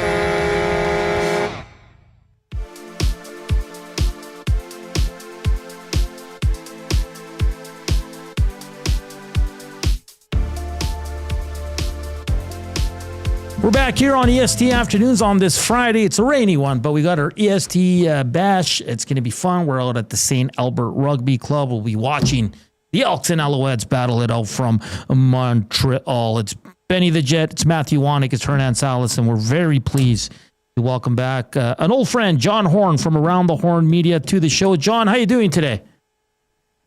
Guys, thanks for having me. Yes, thank you for taking the time to join us. So let's get to it. I mean, just fantastic event yesterday, seeing Victoria Mboko win the National Bank Open, defeating Naomi Osaka at 18 years old. Just the jump she's made, going through 4 Grand Slam winners to win it all. Just talk about this moment for Victoria Mboko. Yeah, I mean, it's impressive from start to finish, top to bottom. I mean, this is someone who started the year ranked 333rd in the world. Had some small achievements as the year went along. I shouldn't call them small because they're all good achievements. Played her first 1,000 match in Miami. Never played a 1,000 event before. Won the match. Played 2 matches for Canada at the Billie Jean King Cup. Won both of those. Got through qualifying at the French Open. Got into the 3rd round. Won a couple matches there. Got into the Wimbledon main draw as a lucky loser. Won a match there. And then comes to Montreal and, shocks pretty much the tennis world. I mean, Victoria Mboko, if you're a tennis follower or you cover the sport, you knew that she was going to be a good player. I just don't think everybody thought that she was going to be this good, this fast. To go from 333 in the world to 85 before the tournament to be now 24th in the world. I mean, she's the highest ranked Canadian tennis player that Canada has. Higher than Felix Auger-Aliassime, higher than Denis Shapovalov, higher than Bianca Andreescu, higher than Gabriel Diallo, higher than anybody else. So she's gone to 24th in the world with this win. And, it's remarkable stuff. It's a great story from her parents, immigrating, how she's gotten to the point she has, was in Belgium last year training, was homesick, came back, with training with Tennis Canada. It's just all around. It's a great story. And, the best part about this is that it gets eyeballs on tennis, which is a sport that, I'm biased because I follow it and I work in it and so forth. But, it's really a fringe sport in Canada. It's not, your upper echelons, NFL, MLB, NHL, that sort of thing. So it's, it's below golf even. But the summertime is a good opportunity for tennis to get the spotlight because it's a little quieter, all due respect to CFL and baseball. So, good eyes on the match last night. I think Sportsnet had their highest ranking or highest viewership of any tennis match ever in their history last night. So a lot of people were watching, a lot of people were interested, and that's good for tennis as a sport in general. Oh, sorry. Oh, yeah. Could you rank kind of where this sits in terms of Canadian tennis, all-time moments?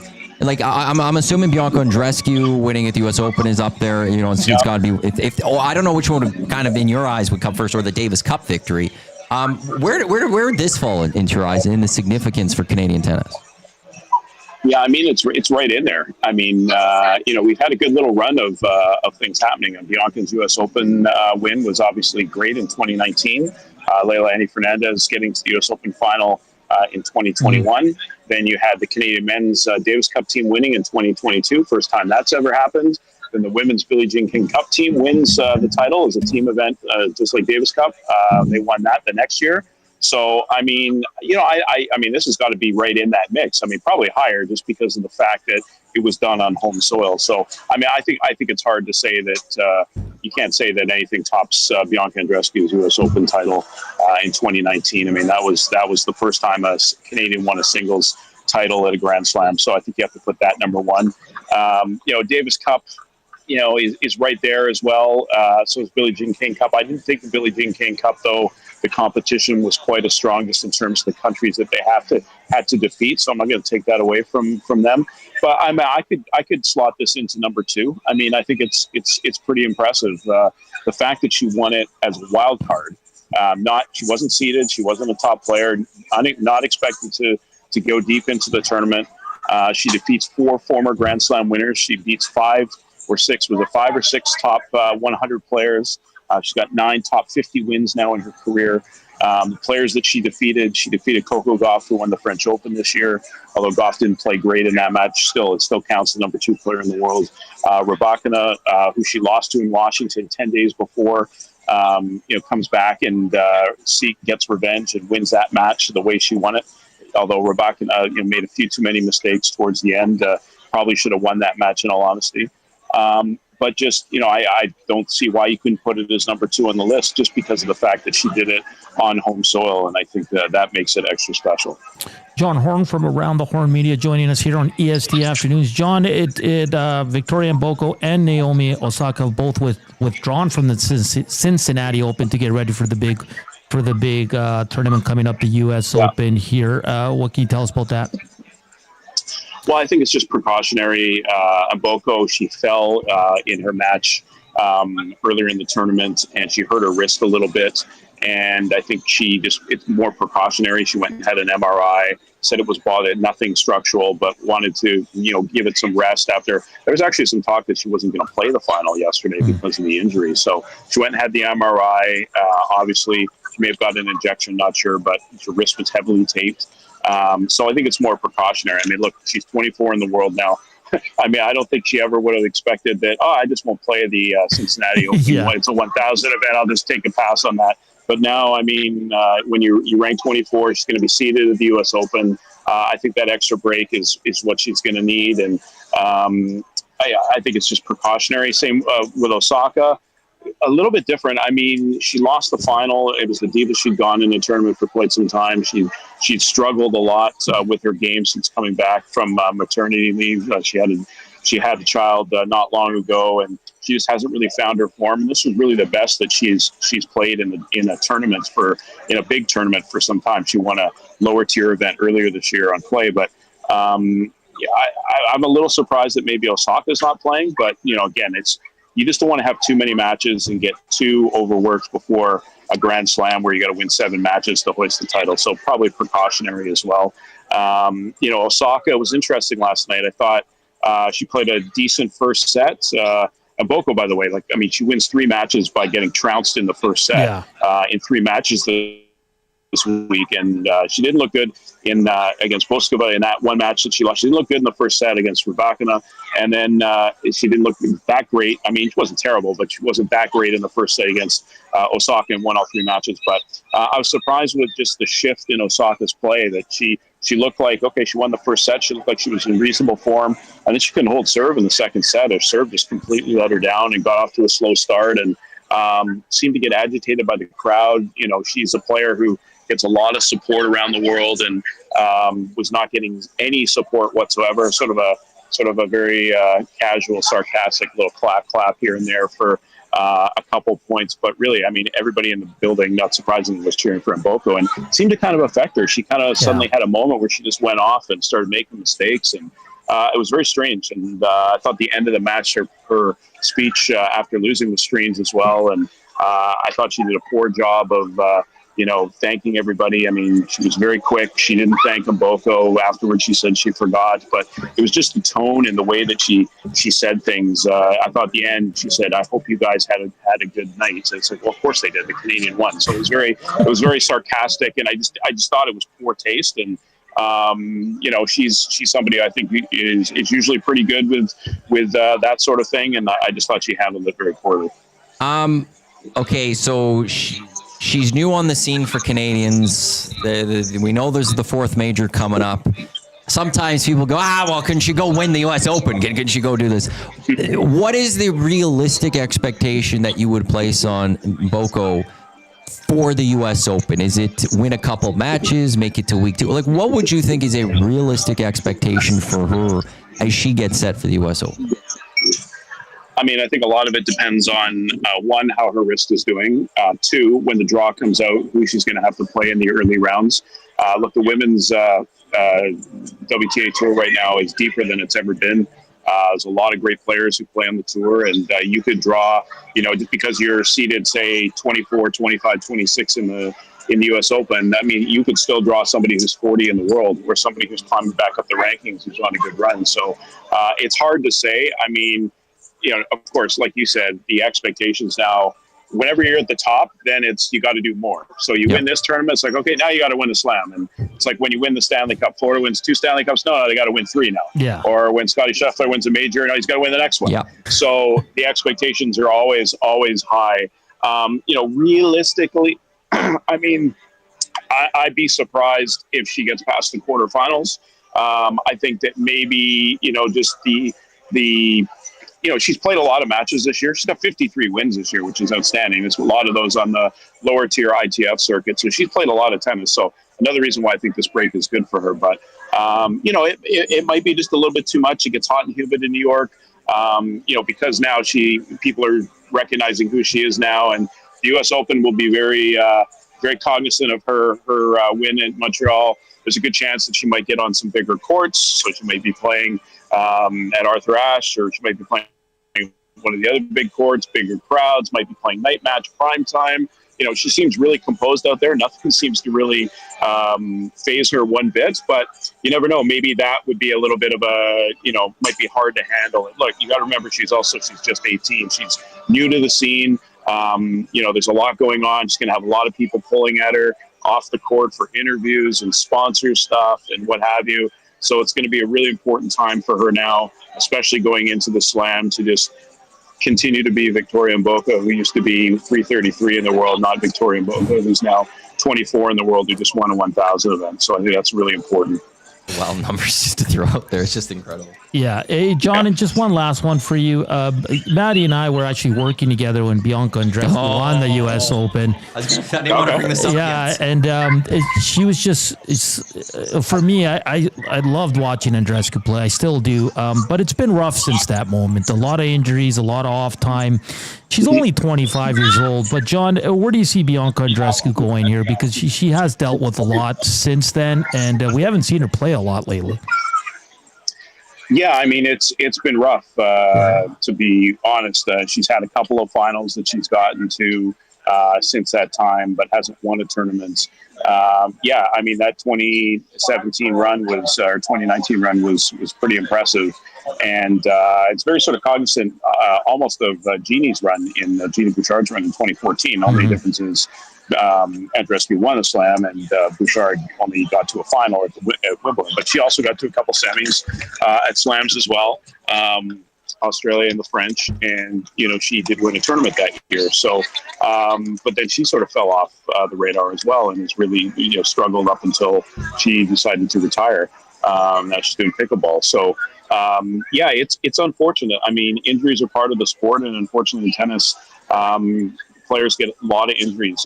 It's a grind out there. I mean, you're playing a long season. On the women's tour, it's 10 months. On the men's tour, it's 11. You're playing all over the world. Different surfaces, different opponents. There's a lot of stuff that goes into tennis, just like any other sport. But it's also a very individual sport as well. And I think Bianca struggled a little bit from the mental aspect of things, something that she'll admit that she struggled with. She's a big advocate for mental health and gender equality, which is great. But I think she's really struggled just to sort of find herself. And it's been tough because she's, looks like she's coming back and then she gets injured again. And looks like she's coming back and then she gets injured again. And it's just been this up and down.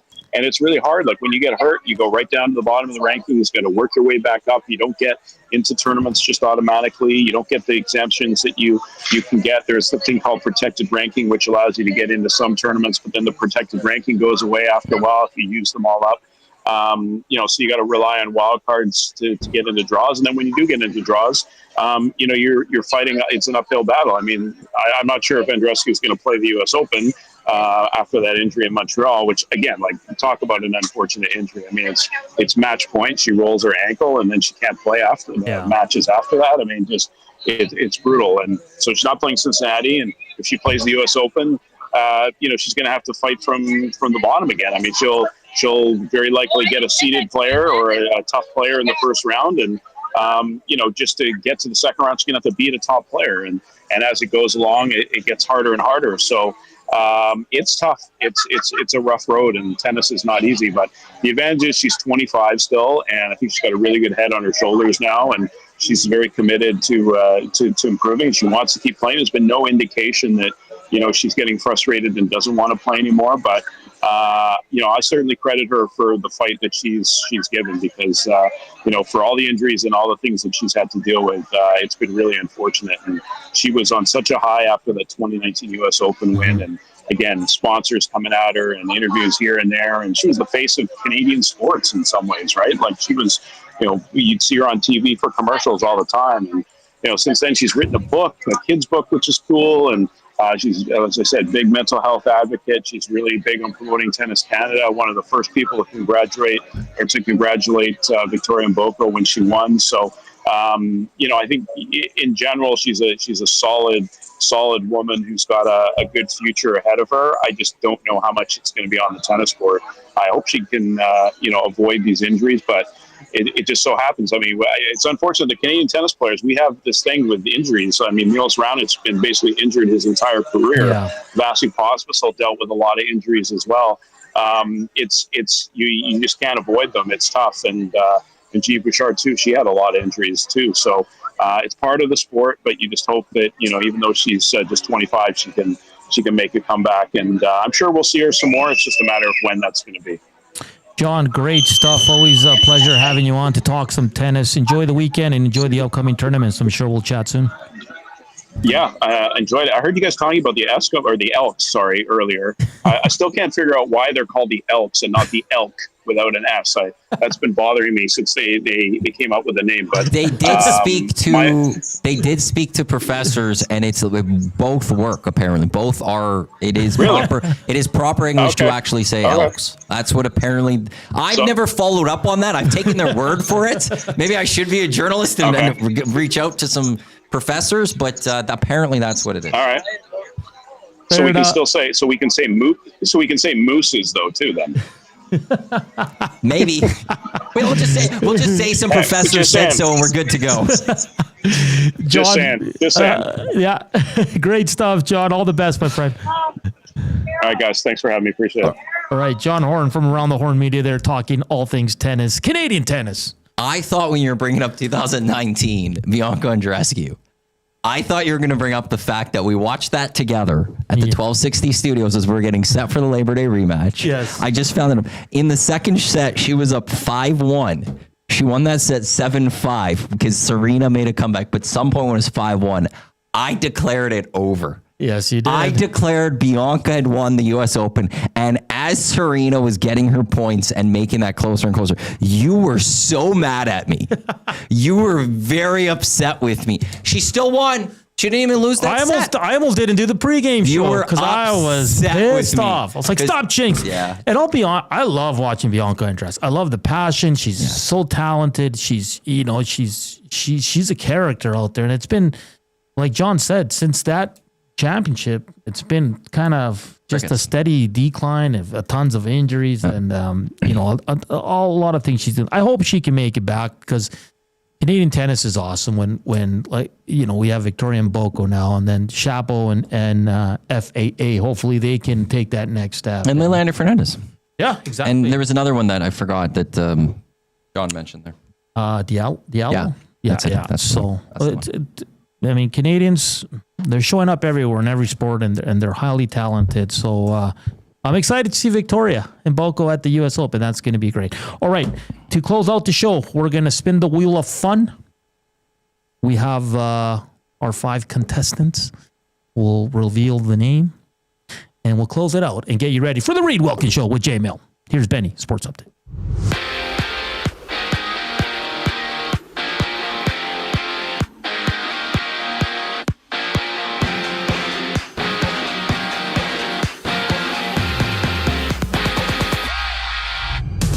Elks and Alouettes battle tonight. MBT will start for Montreal. Fajardo under center for Edmonton. Kickoff is at 5:30. The Green and Gold Kickoff Show with Matt Wannick and Jay Mill gets going at 4:30, only on Edmonton Sports Talk. To the Diamond, the Blue Jays begin a 3-game set with the Dodgers. Scherzer takes the mount for Toronto. Kershaw for LA. First pitch is at 8:10. Locally, the Riverhawks open their 3-game series against the Harbor Cats in Victoria. Game 1 is at 7:35. On the course, the FedEx St. Jude Championship continues. Tommy Fleetwood sits in front at 13 under, while Nick Taylor for Canada is tied for 32nd at 2 under. And on the hard floor, the Edmonton Stingers face the Niagara River Lions at home tonight. Tip-off is at 7. We close out the show with Matt Wannick and Hernan and Matt after the break. I'm Ben Thompson, and you're up to date. Avocado and feta dip, passion fruit cheesecake, and cocktails that taste like summer in a glass. Try the new feature menu at The Banquet. Refreshing, craveable, and made for sunny days. The Banquet. Get real. Play hard. You've heard the name, but what does it mean? For over 66 years, William Huff Advertising has supplied signage from screen printing to digital to LED with design, production, and install in-house. It's a one-stop shop for all your signage needs. Edmonton owned and operated, William Huff has been trusted by the biggest companies and teams in the City of Champions and many others across the country to do the job. If you're looking for a way to get the word out about your company or event, they are the answer. Go to www.williamhuff.com. Their results speak for themselves. Summer in Edmonton means 3 things: warm weather, long nights, and plenty of sports. From the lake to the links, you can boost your summer fun with hundreds of casino games, live betting on your favorite sports teams, and access to popular lotteries. All in one app, anywhere in the province. Download the Play Alberta app today and deposit $20 or more with promo code YEG50 to claim a $50 free bet. That's promo code YEG50 for a $50 free bet on us. Redeemable once per Play Alberta account. Remember, if you gamble, please use your game sense. Your home for live music and great performances is the River Cree Resort and Casino. Don't miss award-winning platinum country artist Jake Owen at the River Cree Resort and Casino, August 15th. Get your tickets at rivercreeresort.com. River Cree Resort and Casino. Excitement? Bet on it.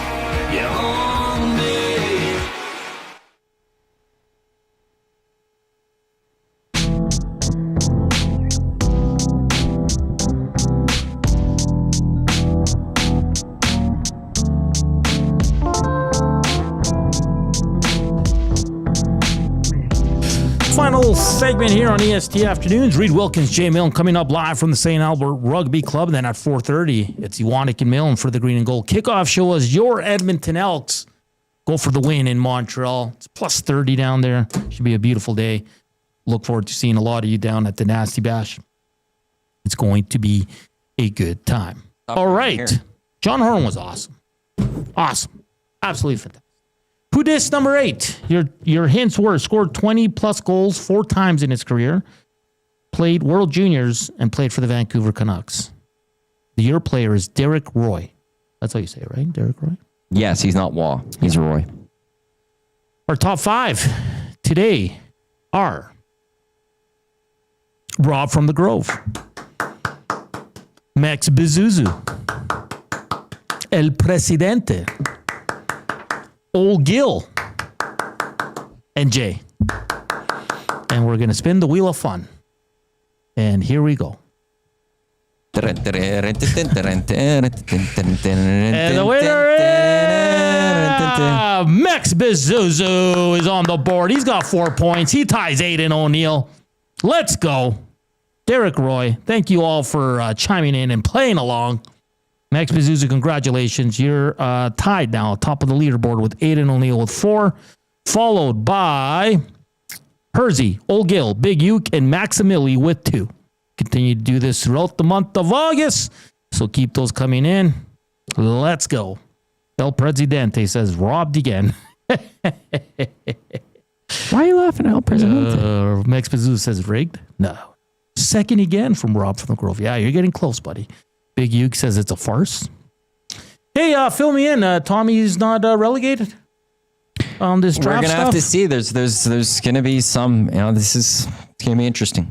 Based on the votes, based on you guys, based on the adding of it all. Tommy finishes with 21.2% or something of the vote, which is higher than the 18% necessary.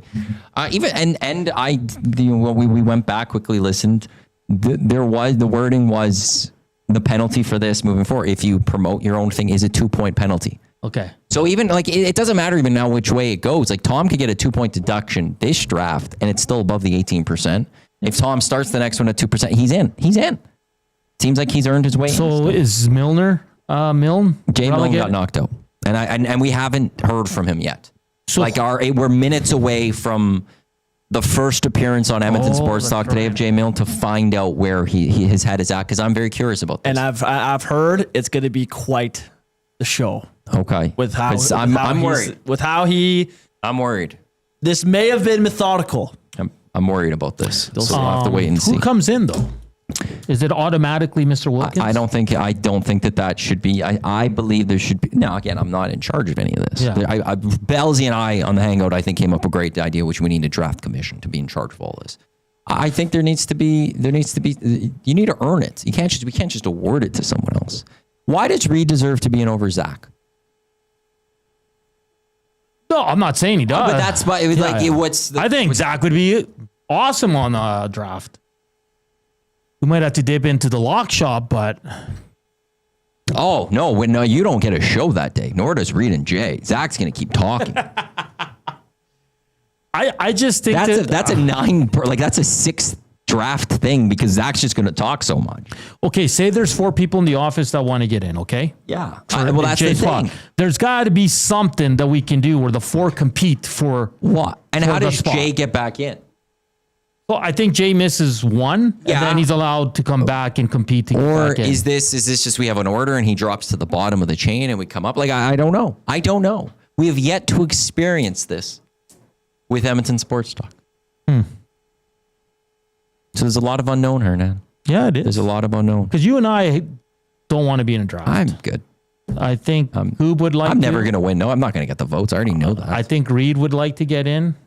Maybe Reed Benny wants to get in. Reed was outright crying not tear crying, but he was pleading with Dusty and Eric and everyone to put him in the draft. He just wants to have fun. Absolutely. Yeah, that's all it is. Zach wants it. Trev would go in a little bit. I heard Dusty said maybe Gager. I don't think Gager would go in. I don't think Gager would want to either. Penner's Pancakes, I think Reed would have the deepest, most researched list. That's the thing. Reed, when Reed's in these things, he's all in. You will not beat them in terms of research and knowledge. Rip City Step says use the college football rating system. I don't even know what that is. You'll learn while watching the SEC shows. I think my team's the Florida Gators, by the way. I don't know. I think we got to find a way to come up. Like maybe we do a Jeopardy for the guys. I stand by we do a mini draft, 6 rounds, sports only. But that can lead to people playing favorites. No, too. Okay. Here's the thing. Belsey came up with this idea on the Hangout today too. We don't do it live. Oh, we go in that boardroom. There's no camera. Well, we film it maybe because we post it after, but we do it behind the scenes. We post it. You don't know who is who, and whoever comes out number 1, they go in. We could post the video of it later, but then truly, there's no favoritism at that point. Yeah, that's true. That'd be cool. Like let's say the 3 of us wanted to be in it. Yeah. This show's done. We go into that boardroom, close the doors. Somebody, I think Dusty's still around here. He's going to be the commission. He says, we're going to draft best quarterbacks of the NFC East historically. Okay. We draft that. We post that out there. It gets voted. Boom. Winner gets that spot. Yeah, I think that's the way, that's the way to keep it clean. Yeah. Right? Completely. There's no favoritism at that point. Who's earned it? Yeah, exactly. That's and then the way they go it's in. gotta be. We can do a friends category. Remember when they play the games? When Ross comes up with the questions? Oh, yeah. What does Chandler do for a living? But again, Reed's just a genius. Then he would show it. Yeah, exactly. Then he would come out on top and he'd go into the draft. Because it'd be Reed against the 3 young bucks, right? I don't know. Because the next draft is Nerd Geek Draft. Oh. Confirmed? What they were saying today. Like top nerds in a show. You're asking the wrong guy. Oh. That's interesting. So so do you want to get in on that one? The guy from Steve Urkel, for example. No. The guys from Big Bang Theory. Right? Is that what we're doing? I guess maybe. I don't know. Does why am I blanking? The guy from Superbad. McLovin. Would he count? Like is that a guy that counts? You only have one name. Transponster. Big Uke. Miss Shenanler Bong. I love how everybody's texting in the friends answers. Remember that? Yes. Look at Raw from the Grove. Strange food eating challenge like they did on Fear Factor. No, you got to show the skill of the draft to go in. Silliest Goose, since Uke's listening. I don't want to text you. Grandest Parlay, Silliest Goose, now up. Okay. PlayAlberta.ca. We'll have to see how this goes. There's a lot. Like leading up to that, there's going to be a lot of discussion points around that upcoming draft and how it goes. So I feel like the commissioner's going to come in hot next time. She can't be happy, right? I think she shouldn't be. Look, I, along with Belsey, I'm going to say Belsey more than I did, but I was part of it. We helped stir the pot today. Oh, look at you guys. Well, we told Tommy to pot stirrers. In the end, the rule was you lose 2%, and you will lose 2%. So it's worth it. Well, that was the thing. If you are just traded to Dusty. Well, but that's not that part. It was today. You see, you're going to get relegated. Yeah. Go promote the hell out of you to get above relegation. Hopefully, get above that mark. Brilliant. Okay. Brilliant. What, did we take the 2% next time? Yeah. And then Tommy, a lot of people were attacking Tommy, Well, he had a bad draft. Even he said so. Still, I feel like they're picking on him. I really want to see what happens with Jay's thoughts on this. I'm very much looking for. Hey, my lock shot parlay's up too. DeMonte Coxey, Dedrick Mills, Nick Dembski, all 3 anytime touchdowns. Elks plus 830. I stayed away. We've got Jay and Matt's big play of the game up. Okay.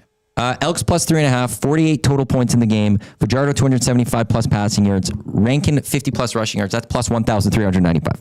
Oh, I like that. I'm going to sprinkle some on that. Yeah. Hey, big shout out to John Horn. Big shout out to Benny, the producer. Big shout out to Matthew Wanick for hanging out with me this week. Joaquin Gage returns next week. Benny will be with us next week as the Coob is still on good old vacation. Elks, Owls, 5:30. Reed Wilkins, 3 o'clock with Jay Milne, 4:30 Matthew. and Jay for the Green and Gold Kickoff Show, and they'll be back later tonight at the post-game show from the St. Albert Rugby Club. We'll see you all at the Nasty Bash. We love you. Thank you for tuning in. Thank you for the thumbs up. Chowders.